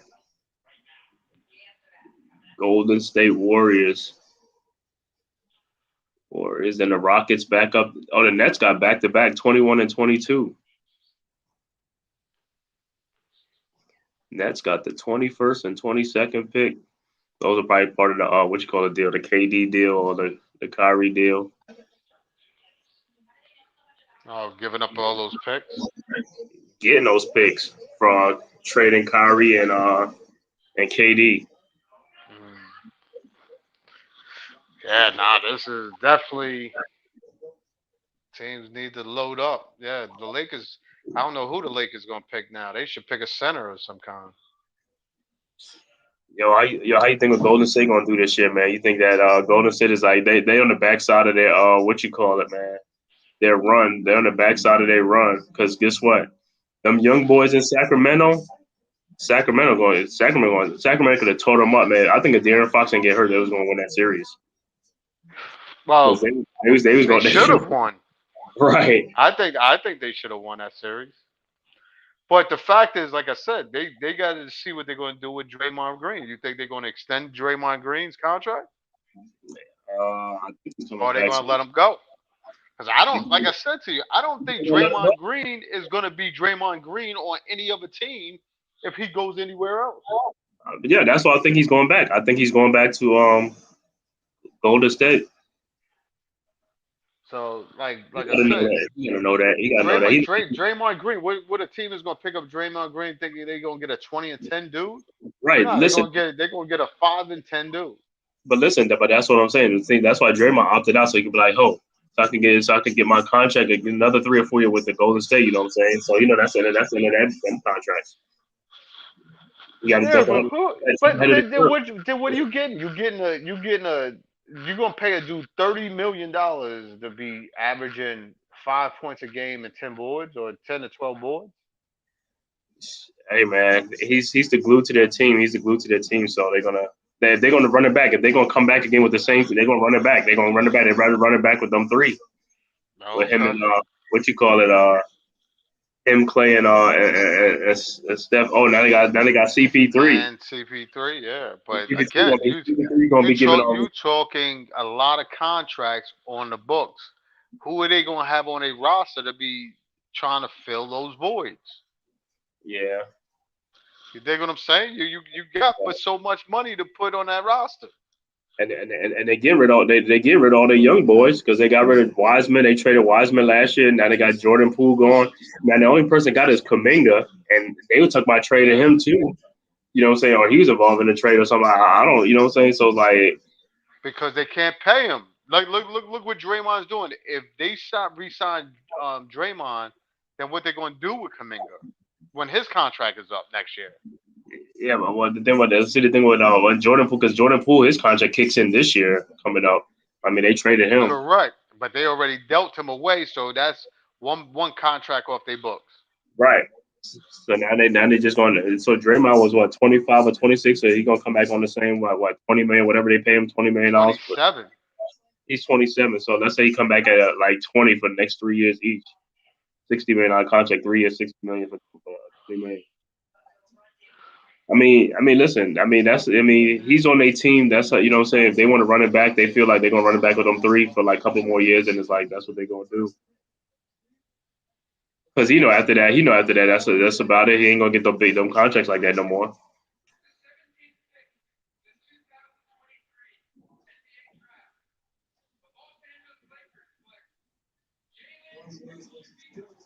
The pick is Jalen in. Hood-Schifino. Oh, they picked Shavina. Oh, yeah, that dude. So they didn't even go. They want another guard. Next up is Miami Heat, and then Golden State. Elvin Hayes. Man, I see. That's another thing. San Diego. The Clippers should have never left San Diego. I think they should have stayed in San Diego. The Supersonics should have stayed in Seattle. They should have stayed there. When they sold the Sonics, they was told they was going to stay there, and then that dude moved them to Oklahoma City. They should have stayed in Seattle. That was a good sports town.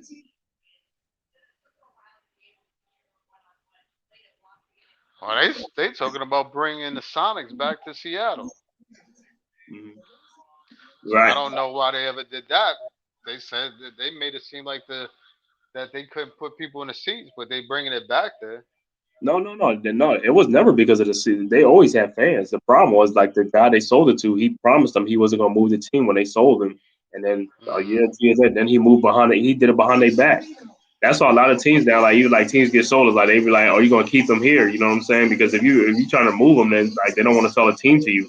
But them guys be like, "No, we ain't gonna move them. We're gonna keep them here." And then when it, you know what I'm saying, then a year, 2 years, like, "Oh man, well, we moving." You know what I'm saying? But yeah, but Seattle they never had a problem with fans though. You know, every time we watch their games, they fans, they stuff was packed. You know, and plus, you know, at the time when they left, they had KD, Russell Westbrook, Jeff Green. They had a nice young team. It's just the owner. He from Oklahoma City, so he bought them and then he moved them to Oklahoma City. Oh, so he moved them He to was a never different supposed to town. do that. He was Yeah. supposed to keep him in Seattle.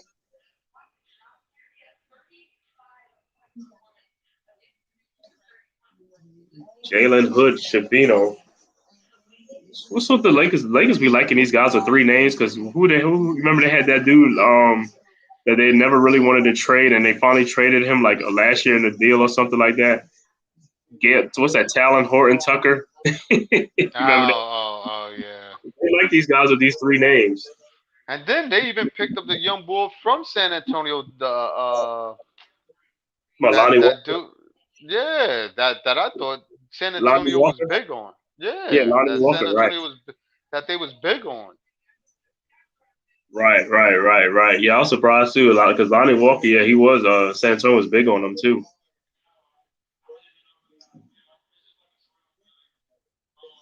But like I said, it looked like San Antonio. They pressed that reset button, man. Even though they still got what's that? Keldon Johnson. That's like one of the other players, Keldon Johnson.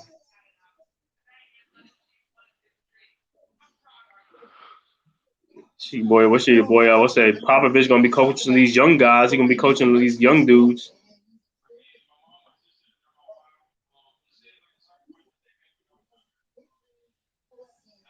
See, what Popovich be coaching the young boys. Tom Thibodeau be like, "Hey man, give me some more veterans. I can't coach all these young guys. Give me some veterans." Yeah, well, we'll see what Pop can do. They saying he could coach. We'll see Pop what can he could coach. do now. The true factors of what they keep saying a dude could coach when you got talent. If you got the talent, they just young players. You let's see if you can make them work now.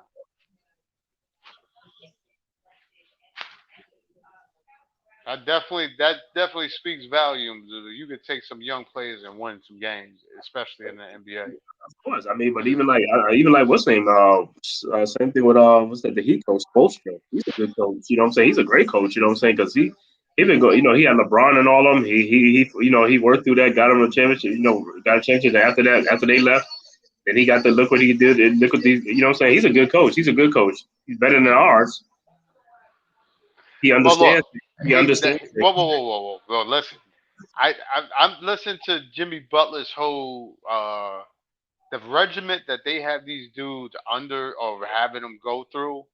They got them running constantly and holding them accountable for stuff. I think a lot of that takes into takes full account of why they're as successful as they are, that they're successful as they are. But Yeah, the what's ain't no fact look, is, what's ain't no look like he been running. who? Kyle Lowry, his little fat. Nah, listen, you Yeah, you I you know, I say that, know, but I know. Kyle Lowry looked in the best shape of his life, and then on top of that, they did something Well, magical with his shot. well, You can't you know, tell me you cannot he tell me they didn't do nothing magical with that dude's shot because this dude was hitting, he was hitting shots off, coming off screens like like he was I mean, Ray he, Allen. I mean, he was just doing that, but I mean, but no, but Kyle Lowry, he did good. He did good in the playoffs when he was with Toronto. You know what I'm saying? When he was younger. Again, Spence, I'm talking about when he was playing for Toronto. He was playing good as a point guard, setting up his, getting the steals, doing Yeah, the him and necessary DeRozan, him stuff. and But DeRozan, right, hitting hitting jump shots like he was doing coming off right. screens Yeah, that was just the Knicks. That was wasn't just his. Yeah, yeah, that was wasn't just his. the Knicks. Yo, that wasn't his bag. Like, Right, come right, on, like like this right. Listen, dude. listen, listen. Even he fans the same thing. He fans like, who is this dude? Who is this dude right here Yo, hitting the I shot? was like, I was watching the game like, yo, Kyle Lowry, where the hell? Like, get out of here. You're not Duncan Robinson or Tyler Hero. Like, get out of Kyle Lowry and what's the name found a youth against us, Kevin Love. here.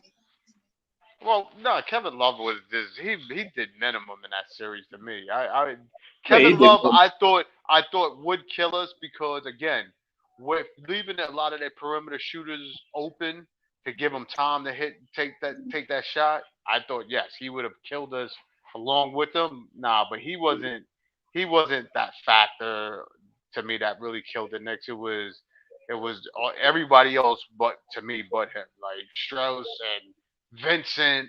Martin was getting his, and I mean, Duncan Robinson hit open shots, but Vincent, it's like, yo, he came off a screen, got a little window.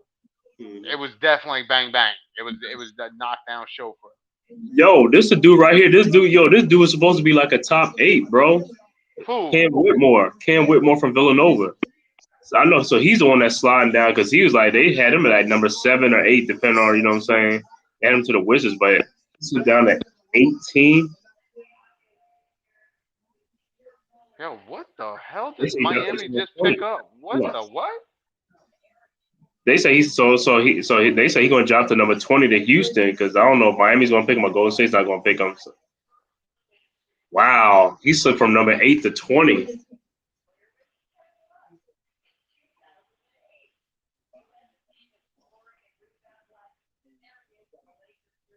But like I said, when you look at the draft, that's why sometimes when the draft is like, it's never who you think they're gonna pick. Like a team, is like you be like this, like, oh, they gotta pick this guy, but they don't. They pick somebody else. You know, you'd be surprised. Like I said, that's what the draft is always about, surprises. That dude's like, yo, I can't believe I slid. He's like, yo, because the more you slip, that money starts going down. So No, dude's that like, but that money. listen to me. I would think he was up. He would be upset because, like I said, some of these dudes. I'm surprised that people was Right. putting that. Like got drafted ahead, right? Got drafted earlier, and he's like, Even this dude, Jamie Jacquez Jr. who you took him? Oh, you talking about the dude from the UCLA? Yeah, Yeah, that you. Miami just took him. Yeah. So Miami took. Okay. Yeah, because this dude Cam Whitmore, they keep saying he's gonna go to Houston, so it's like, because Golden State is up, because Golden State will be next.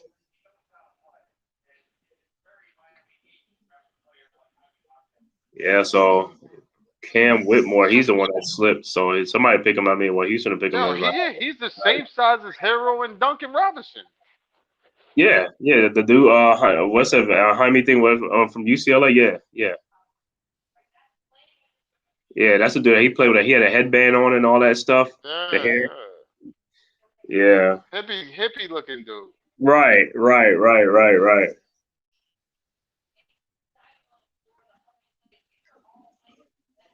like I said, man, sometimes, like I said, a lot of these dudes get picked. They're picking for other teams. They're picking for this and that. You know what I'm saying? And some of them picking to round out these trades. Because, like I said, some of these, like the trades are not finalized.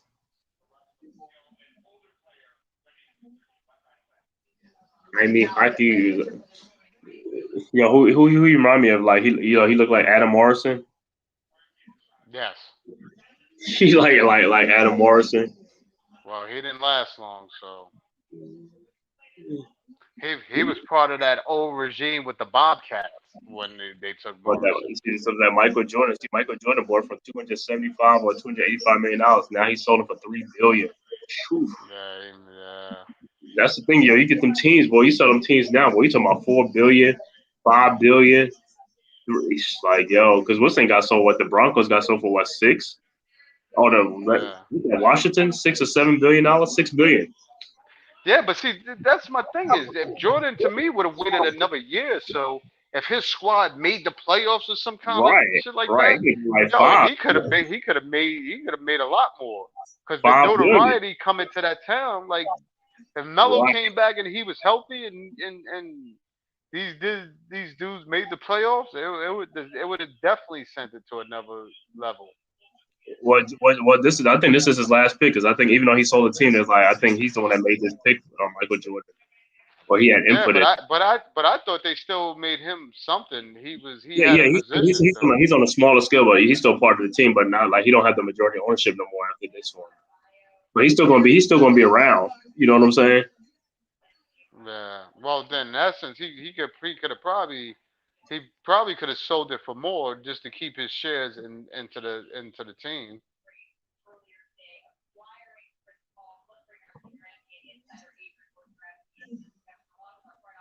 Yeah, this dude look like Freddie Prince Jr. or something like that, man. Told you.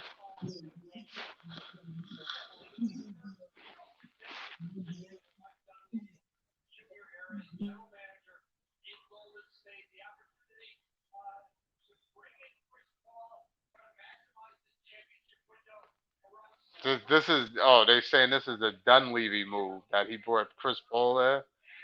Is it good to have two point guards on your roster making Well, at least 70 listen, million? well, I guess he's like, yo, for depth. No, yeah, yeah. Your backup is making almost as much as your starter. Okay. Well, I guess you know, say like you know, like when they get to the playoffs, they want somebody to come off the bench and keep it going. You know what I'm saying?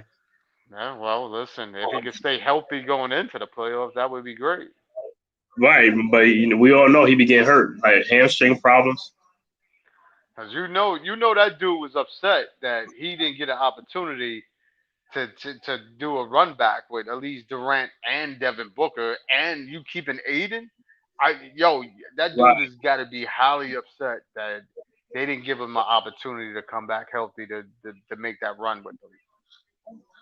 I know, I man. know that would come on, dude. That's about time you start adding pieces like that, and you add another piece like Durant. You don't you so in your head you like, yo, there's no way you would get rid of me now. Let me go one more shot.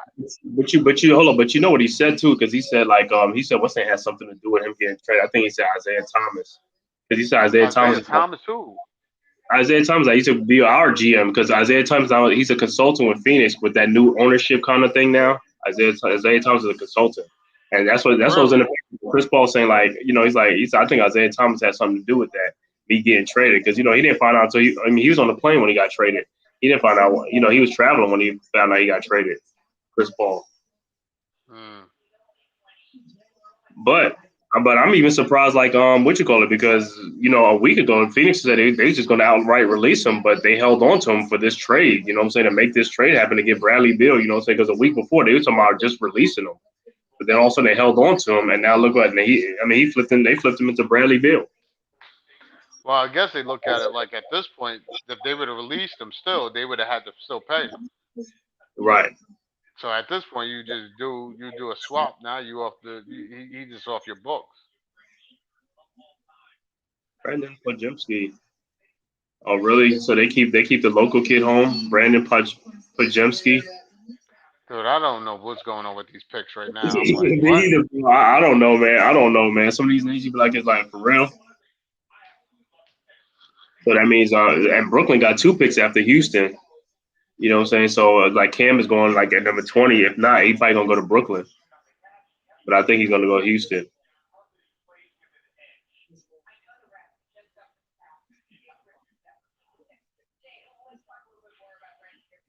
6'5". They definitely not keeping Devin Chino. Devin Ooh. Chino. Oh, you talking about Golden State? Golden State. Well, how much you think Dante what's his freaking name? DiVincenzo, whatever his name is. Devin Chino. DiVincenzo, whatever his name is. I mean, He's listen, he well, make Golden he State. make he make about 6 or 7 million. Well, Golden State looking for somebody that's gonna make like what $2 million. They're looking for cheap contracts. Um, They're looking for cheap contracts to make all yeah, these contracts.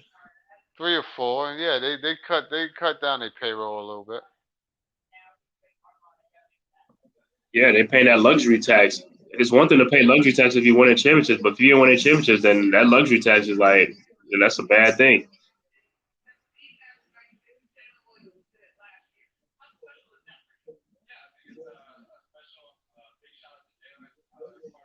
Yeah, I'm looking at these highlights.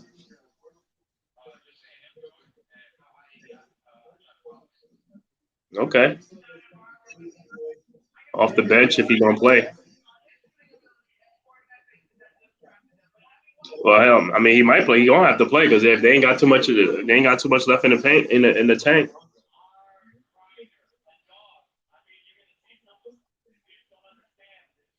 I want to see who Brooklyn gonna pick back to back picks. Brooklyn got back to back picks.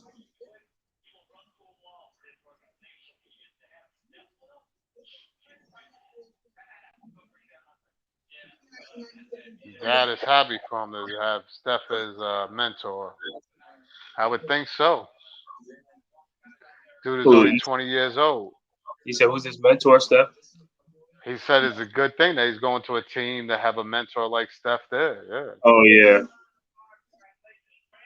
'cause he's saying yeah. with his work ethic and everything.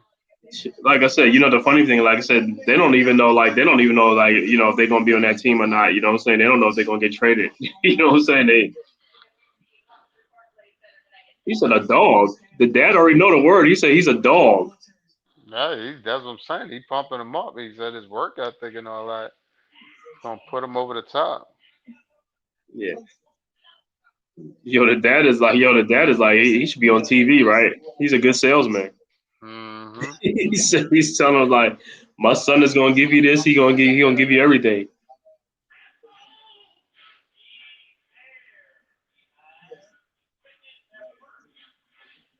San Antonio down. That GM is gone too. Bob Myers. He left.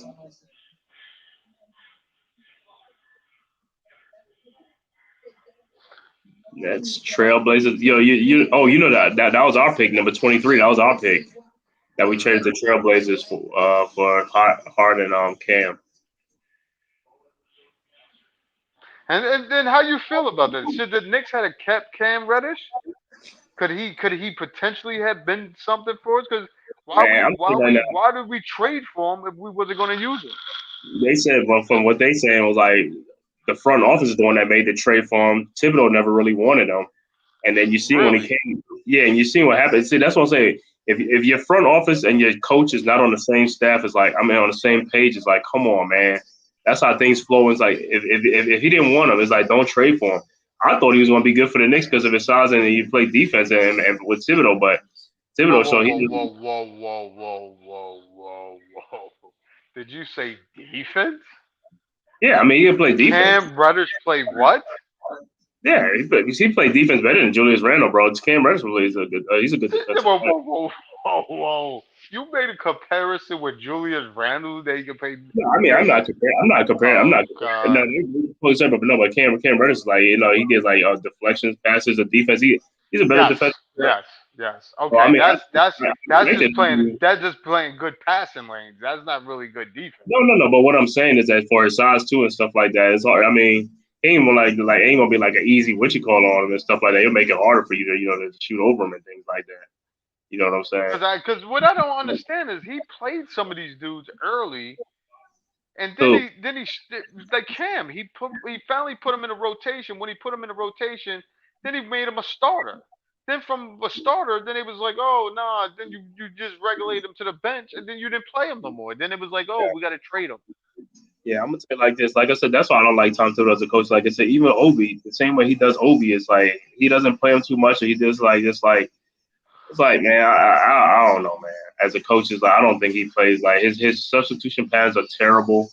He overuses starters. Like I said, there's times when the starters got a lead. It's like you can sit him down and play these other guys. He'll play them until you know what I'm saying. It's like, bro, you can't do it like that, man.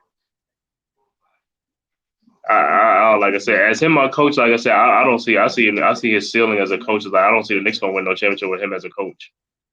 They're not gonna do it. Other Knicks fans think they sort of think that this dude's a great coach, and also he's a good coach. He's not a great coach, and that's what the difference. between a good coach and a great coach. A great coach makes adjustment. A great coach puts you in a position to succeed and things like that. He don't do that. I don't think he does that. Yo, was And Thibodeau there in Minnesota when Jimmy Butler wanted out of yes, Minnesota? yes, he was there. Yes, Jimmy Butler went out of Minnesota because he said that Carl Anthony Towns and Yeah. Andrew Wiggins wasn't practicing hard or wasn't doing stuff. That's why he said it really wasn't. So that's why he didn't want to. He left. He said it was playing around. And then the thing with the Sixers is like I don't know, the Sixers picked Tobias Harris to give him a contract over Jimmy Butler. They should give Jimmy Butler the contract. Jimmy Butler's a dog, Let's see now. but they happy with Tobias Harris. They was happy with Tobias Harris because Tobias is their man, right? Yeah, I think your boy is very disappointed us. Who? Cam Whitmore. He didn't get drafted? Yeah, he finally did. Oh yeah, I thought this was the 20th.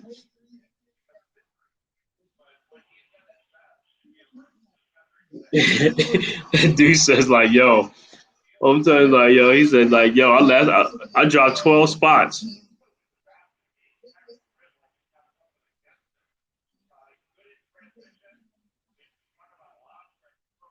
Mm. Villanova. Who's Villanova coach now? After is that black coach? I forgot his name. What are you talking about, dude? It's Hurley. No, Not Hurley, not Hurley. It's yeah, it's what's the name? it's a black coach. I think that's him, right? Is Yeah, that? No, that's not him. But what is the coach name? Oh, I forgot his name because I'm. Is it Franklin? I forgot the coach name and stuff like that. But after Jay Wright,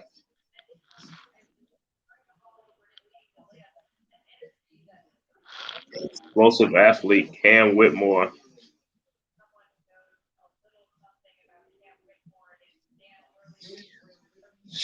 Man, it looked like neither one of them dudes made it from out of New Jersey. The high school boys. That one of them went to Villanova. What's his name? who's that? Scotty Reynolds, and the other dude named that. What is his name that went to Villanova? Scotty Reynolds didn't go to Villanova. His teammate did. They played on this New Jersey high school team that was real good. Rainy. They played on Rainy High School. Rainy. That was like 2 3 years. That was like 2 3 years ago. I thought So they got what's the name was Amen Thompson, and Cam Whitmore, Houston. Okay. Yo, the Nets on the clock back to back. They might as well just say both their picks, or they might be trading one of their picks. Kyle Neptune. Who? That's the coach of Villanova. Yeah, Yeah, I know. Kyle Neptune. So I was Villanova now. It's like, yo, with Jay Wright going, is that I think the guy. I think he's doing a good job though. The guy who replaced Jay. Dan Hurley got a nice extension on his Yeah. championship So ring. UConn, he got what, a 6 year, 33. He got like what, paying 5 or 6 mil a season. Yeah. UConn did that thing, man. But this which calls was real good anyway. The NCAA tournament. With what's that, Florida Atlantic and these other teams. You know what I'm saying? That's what makes it good though. And UConn,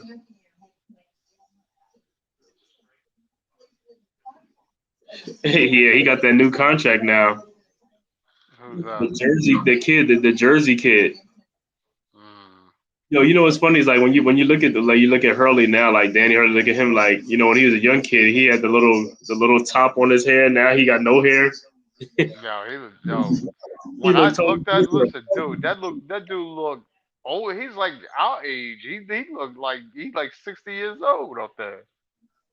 But he is our age, or he a little bit older.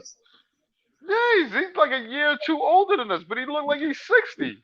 I know that's what I'm saying. He got the grays. He got the gray You hair. mean he got the gray? You got the whole. You got the horseshoe with. yo, Put but you also got salvage in the sides. Like, but yo, you, dude, let it yo, go. but you also got to understand too, though.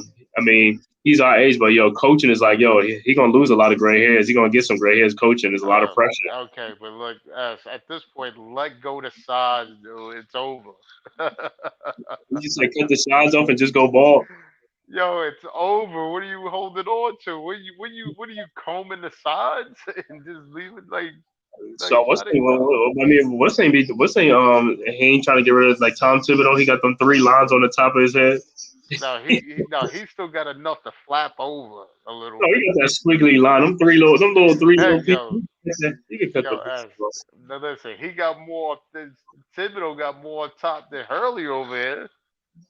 Yeah, I know, but I think it's like it's always the same three or what you call it, bro. Come on, after a while, it's like yo, just get rid of that thing, man. Just get rid of it. Exactly. You hear That what he joint is talking about? over. You hear what he said about Hawkins?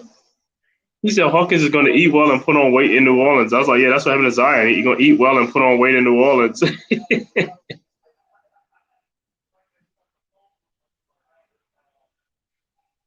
Jordan Hawkins is yeah, I like it. Like I said, I like the shoot, I like his stroke, man. I mean, he's confident. That's the one thing. If you're confident, you know you can make that shot. You got, hey, Yeah, but now look at this question. Like between Hawkins and Whitmore, who would you take? between Hawkins and Whitmore, it depends on what that team needs. If they need the shooter, they're gonna take him. They're gonna take Hawkins. Whitmore, I think Whitmore is more what is it for Villanova? I mean, I don't know if you watched him this year or something like that. I mean, I've seen some of his game, but I didn't watch it too much. Is like to really gauge like the type of player that he is. Like Cam Whitmore, he's Hmm. physical. Because I mean that Villanova they play that kind of like a little physical type of defense anyway, though. Because isn't what's his name was on that team? Samuels, I think last name Samuels. What's his name? I forgot the dude name. Something Samuels. He's either this year or last year team, but yeah, if you can compare shoes like Hawkins, you going if you need a shooting, you're gonna go with Hawkins. So Whitmore is more like a player like what, like Butler? Who? Whitmore. Why did you don't take it? Hold on. Why did you talking about this dude? Did he get picked yet? Nah, he ain't get picked yet. Nah, The other dude on UConn, the other dude on UConn didn't get picked at all. He did get picked. he didn't get picked yet. Hold on. Did Brooklyn pick him? Did Brooklyn pick that dude Jackson from UConn too? Or Brooklyn ain't picked Hold yet? on. Hold on. He's coming up. It's right now. Nope. Brooklyn put Noah Clowney, Oh yeah. Okay. Alabama.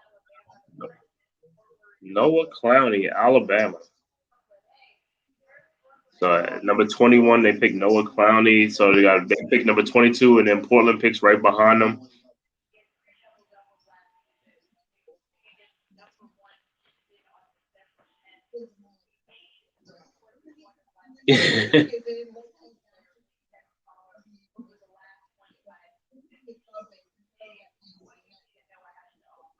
6'10", huh? Yeah, Noah Clowney. I see who his agent is. Yeah, you gotta see a lot of these dudes' agents and stuff like that. It could be Clutch Sports, it could be CAA, it could be some It's, other it's, ones. it's LeBron's group. Yeah, you talking about is that LeBron's? Is that CAA Creative Artist Industry, something like that? Rich Paul.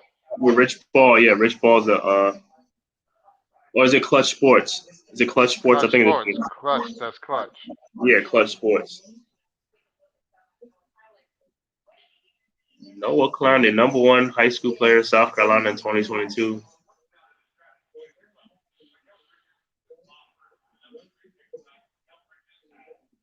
Because they already got because they got Claxton, right? They got Claxton. They got this dude because this dude's what 10. Nick Claxton.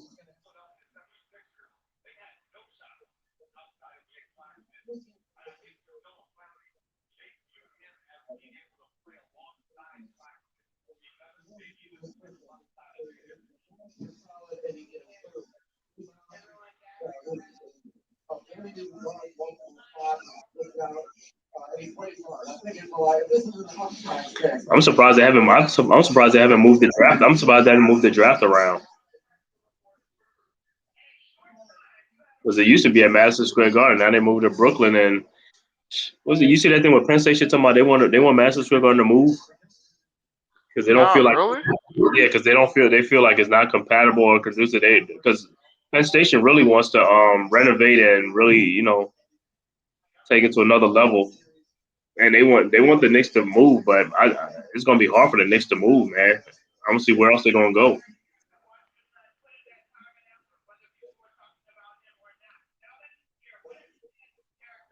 Yeah, I don't know what that's Yeah, something there's they're Rich gonna have. Paul, right? It's Yeah, Rich. because the Liberty don't even play. The Liberty play in Yeah, he said yeah because it's stupid. What's his name? James Dolan sold the Liberties to the Nets owner, and now look at the really. Liberty. Yeah, he sold them. He sold them because they wasn't making no money, and that was like 2 years ago. Two years ago, and guess what? Once he did that, the black cloud lifted off the Liberties. They got Unescu. Now they get the little super team going now. You know what I'm saying? They got Nescu. Then they got what's the name? Stewart. John Jonquel Jones, Brianna Stewart, Vandersloot. Is that is that name Vandersloot? Yeah, yeah, Courtney Vandersloot. Yeah, but they still not at the top. They still trying to work through some kinks though. Yeah, but they 7-3. They winning. Yeah, it's gonna take some time for the continuity and stuff like that. But yo, I didn't. You see what happened when once Dolan got rid of them, they got much better. Because when he owned them, hell, even at one point they was playing Madison Square Garden. After that, he didn't even want them playing at Madison Square Garden. I was like, bro, come on, man, let them play at the Garden. Jeez, you know what I'm saying? I understand. Yeah, I don't know what was that shit was Well, all guess about. what? They doing better now. They at the Barclays Center. They looking better. You know what I'm saying? They got a better team now. They finally got a chance to play for a championship within the next year or something like that.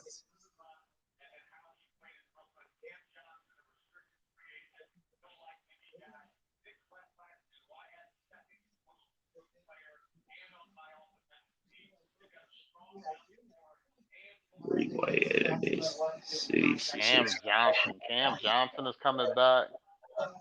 Who you talking about, Dorian Brooklyn? Finney Smith. Yeah, Nick Claxton. Spencer Dinwiddie's coming back. So who's the star player is coming back is Ben Simmons. Yo, the non-jump shooter over there. Yeah, I guess so. Ben Simmons is coming back. Yo, that's gonna be. I'm gonna see how that's gonna look. But Ben Simmons is like, well, he might want to force his way out. I was like, Ben, you're not really you're You're not a not wanted that dude. You're not wanted. that dude no more. Yeah, you're not that dude. Because I I'm gonna think tell that's. you, I'm I gonna tell you think like he's this. quickly. I think he's quickly learning that, dude. So hold on, his contract coming out. Yo, let me tell you something. If he has a player option, you think he gonna opt out? And he can only be smart to like, yo, take that money and run. Yo, I can tell you emphatically, he's opting in. For sure, He's you're right. opted in that contract. You know You that know, 30, he ain't 30 that something crazy. million, huh? He ain't that crazy. He said like, cause he know he ain't getting no more 30 something $1 million contract, so he gonna take Nah, a it's over. contract. Yo, He I just better want to be. know. I just want to know what happened to the dude after that series, and because after that series, when he didn't take that layup, all of a sudden he had a back injury. After that, I don't even know what happened because I didn't think he hurt himself in that playoff series. Because it was Yeah, just weird how he was sitting out. It was weird. I was thinking too. I was like, yo, how did we not? We paid Fournier that type of money, but we wouldn't take a chance on like Boogie Cousins. What we could have paid a league minimum to just to see how he would do with us. I said the same thing too, bro. I was like, yo, I remember when he first signed Fournier, I was like, why you signed Fournier to that contract? It's like he's a one-dimensional player, but I mean, it was like they wanted to shoot him. He could do. I was like, okay, well, let's see what he can do. He shot, but like I said, I knew it. I mean, and he's already 30 years old. He's already 30 years old. And don't get me wrong, Boogie is busting tail up and like Chinese, but it's like Is he in the same league with Dwight? With Dwight was trying to get yeah, I thought so. Yeah, yeah. But yeah, see, the white was mad because they gave him a shit ton of money, and then they didn't want to follow up by giving him more money like that because you didn't win a championship, dude. You can't be talking smack, talking about like you a stud, and then after that you ain't shine no more. And then y'all had the worst record in the league. Yeah. Oh, Nick Smith, he still ain't get picked. Chris Murray, that's Keegan's brother, or something like that. Best available. Your boy Derek Whitehead just went now. He did. He went to the Nets. Yep. Well, he comes home because he's from Newark, so Mm. he get close. He's home. So Portland's using our pick now. Whoever Portland pick, that's who. That dude is in there now. They picked him up. Yeah, I mean that's a good pick for the Nets too. Well, they I don't got see, yeah. Well, I mean, I don't see, yeah, I don't to see, I have don't to see. come off his bench, I guess so. Yeah, I mean he gets to come home and like I said, and plus he gets to heal up from his injury from this season. So this season's like yeah he. What injury he was battling? It was a foot injury. Like he had surgery on his foot and something didn't heal properly. He had to get it redone again. It's like a foot injury. Yeah, that was the thing. It's like the injuries. It's like yo, but other than that, it's like he could shoot. He's a good shooter. Portland's back on the clock, huh? Yeah, I'll Now see you who. just catching up with Derek Whitehead now, huh? He said who they gonna pick. Who Portland gonna pick with our pick? That, they better pick somebody good because at this point, like they said, they in rebuilding process now, so it don't make a difference. And if like you said, if what's the name don't request to get out of there, you just playing with a bunch of young dudes that just coming in to run the game Yeah, from you. got the So Blazers up next. And you got the I think Kings. Memphis. Oh yeah, man. Like I said, it's just like with what's the name with Damian, man. If they can't find nobody, if they can't find a for that third pick, they're gonna be like, this is like, you know what? Damian gonna be like, hey man, get me out of here. Get me out of here, bro. I don't know what you're talking about. And I'm telling you, he ain't going nowhere. He's sticking around with them, dude. He ain't Who? going nowhere. So what, Damian, he Damian? ain't going nowhere. He ain't Nah, going nowhere. Damian gonna if they don't what you call they're gonna trade Damian. Or I mean they're gonna bring Jeremy Grant back, but they bring him back. That don't mean nothing really. Because guess what? If they keep these young guys and Damon come back, he gonna be like, man, this all right, I'm done, man. I'm done. Because y'all ain't trying to win right now. You know what I'm saying? Y'all trying to rebuild. You know what I'm saying? I ain't got time to wait another 2-3 years or something like that. He ain't got time for that. And I mean, he been loyal to them. They gonna honor that stuff. They'll trade him.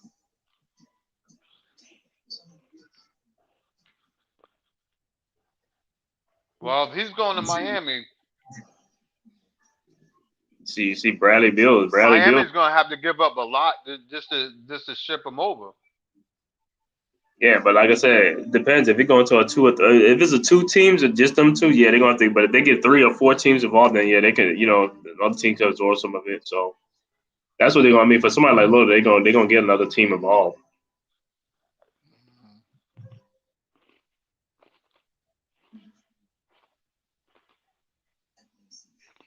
Yeah, I mean, because Bradley Beal, him and Lillard, those are the last two that have been loyal to their teams. It's like I'm surprised. You know what I'm saying? Beal is gone now, so it's just left Damian Lillard. That's the only one that's left now to get traded.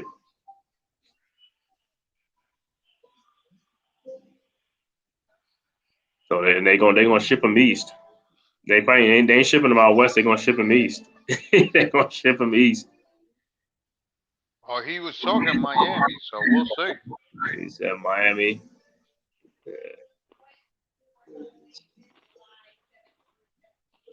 He's Mikal Bridges' boy.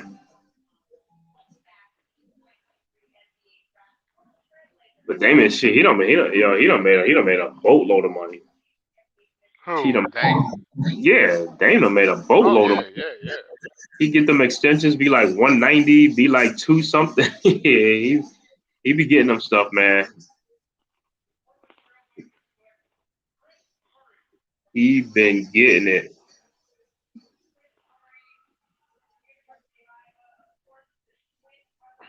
So next week, like I said, next week is free agency in the NBA, and then that's it, man. There's like I said, it's dead season and stuff like that, man. Until like what's that, like September, Chris like Murray. Chris Murray's going to Portland. okay, that's a good what you call it for him. Yeah, that is a good pick move. They got Scoot Henderson and Chris Murray now. Okay, so Damon said, okay, that's cool. Y'all do what y'all gotta do. That's what I said. These dudes is going definitely young. They definitely going young. That's what I said. I don't know what. But like I said, now if they do trade, I mean, Scoot Henderson's like a dude like, that people want though. You know what I'm saying? The trade though, that the third pick. Oh, So so that, you whoever they wanted traded, wanted him? yeah, I mean, whoever they trade or like whatever vet or something they get in, it's like, yeah, I mean, the picks that they made was good picks. You know what I'm saying? Scoot Henderson is, you know what I'm saying? He'll be going in the deal. Right. It ain't like you can't move the Oh pick. yeah, You know what yeah, I'm saying? yeah. You can't like, you know what I'm saying? So it's just like, even though they picking these guys, don't mean they're gonna be there. This is yeah, them twins.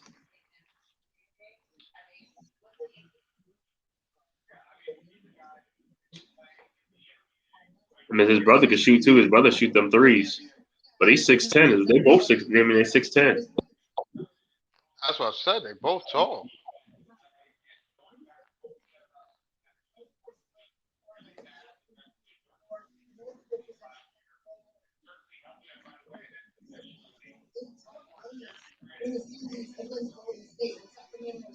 Well, it looks like the Knicks ain't That's what get. I'm saying. I don't think Jeremy Grant is coming back, dude. You don't think he's what? Coming back, Jeremy Grant. If he ain't coming back, yo, like I say, if he ain't coming back, you already know Dame is out of there.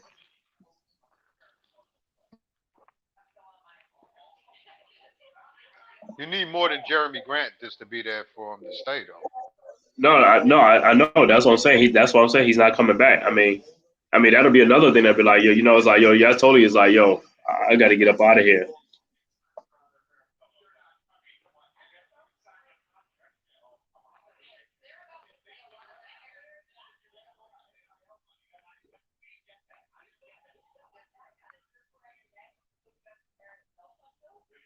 Man, look at them doing. Them dudes out of Iowa.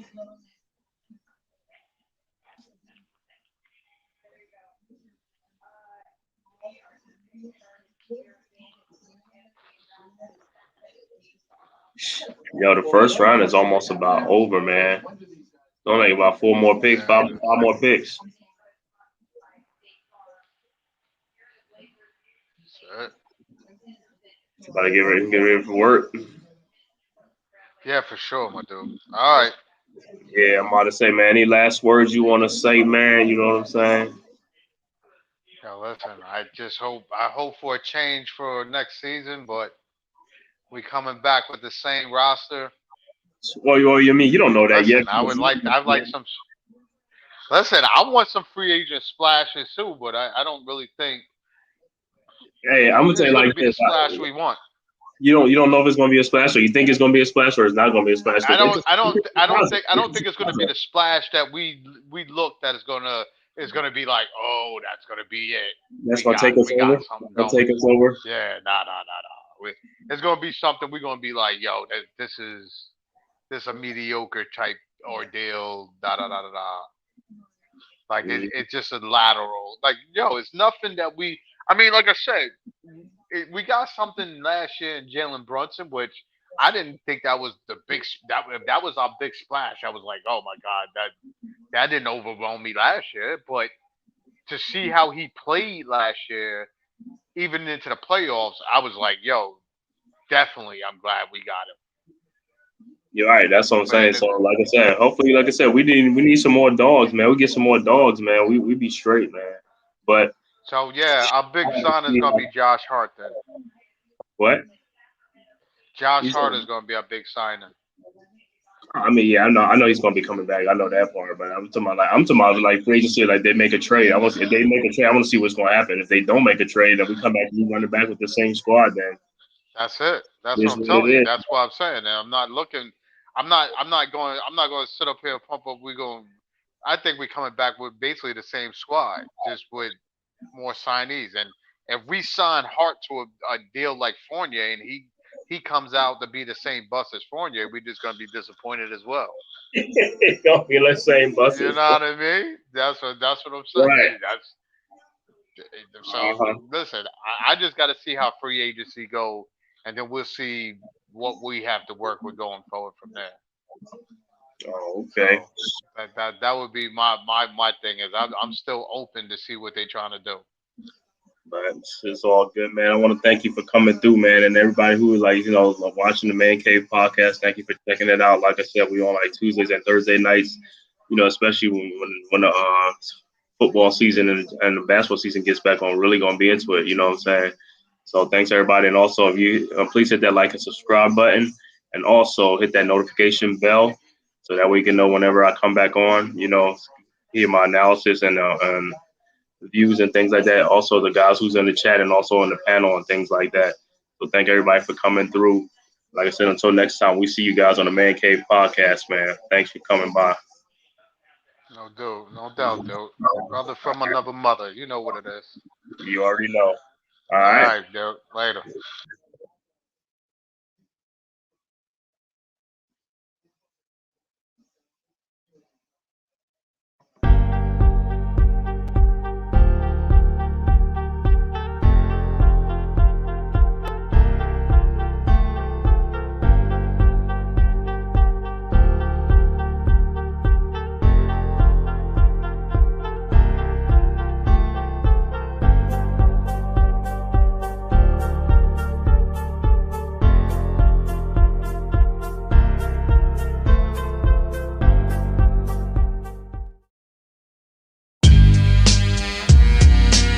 It's like this, y'all. In your mind, I walk in with words that scorch, and the impact is awesome, verbally extorting. Every cell in your brain till the message is retained. The illest finally came, the rest sound the same. Synthetic, cosmetic, the gang spoon fed it. The 85 is streetwalkers thinking they riders. And then you got these riders that tell you what hood is. Ask for the wretches don't know where the hood is. I got calm, unlock blocks and pop on. Infiltrators who got on through my art form. This is streets music like drugs I use it to escape the hell and the ones who rule it. With children kill children and project buildings over chemicals that made the government billions. Meanwhile I'm watching who's scheming and plotting on my bank account and the jewelry I'm rocking. Sneakers stay clean, I push big machines, oversized rims and mini plasma screens. I conversate with teens and tell me what they seen. The hot shit on the scene is gangsta extreme. It's in style to die and doing time to fly. You get props for getting shot and your pussy if you're not. I look at them, stare back at them, then laugh at them. Get scientific with it, then spit the math at them. Break down the whole compound with small atoms so they understand, ready for war, get back at them. Cause gangsters that I knew, they told me not to do what they was physically doing, cause this is not for you. Cause they saw my future, I was like a computer being programmed with data from legends that live major. And this is what I made of, my mind stays in a state of 9/11 related, survival orientated to keep me situated when drama escalated. I thank God I made it cause many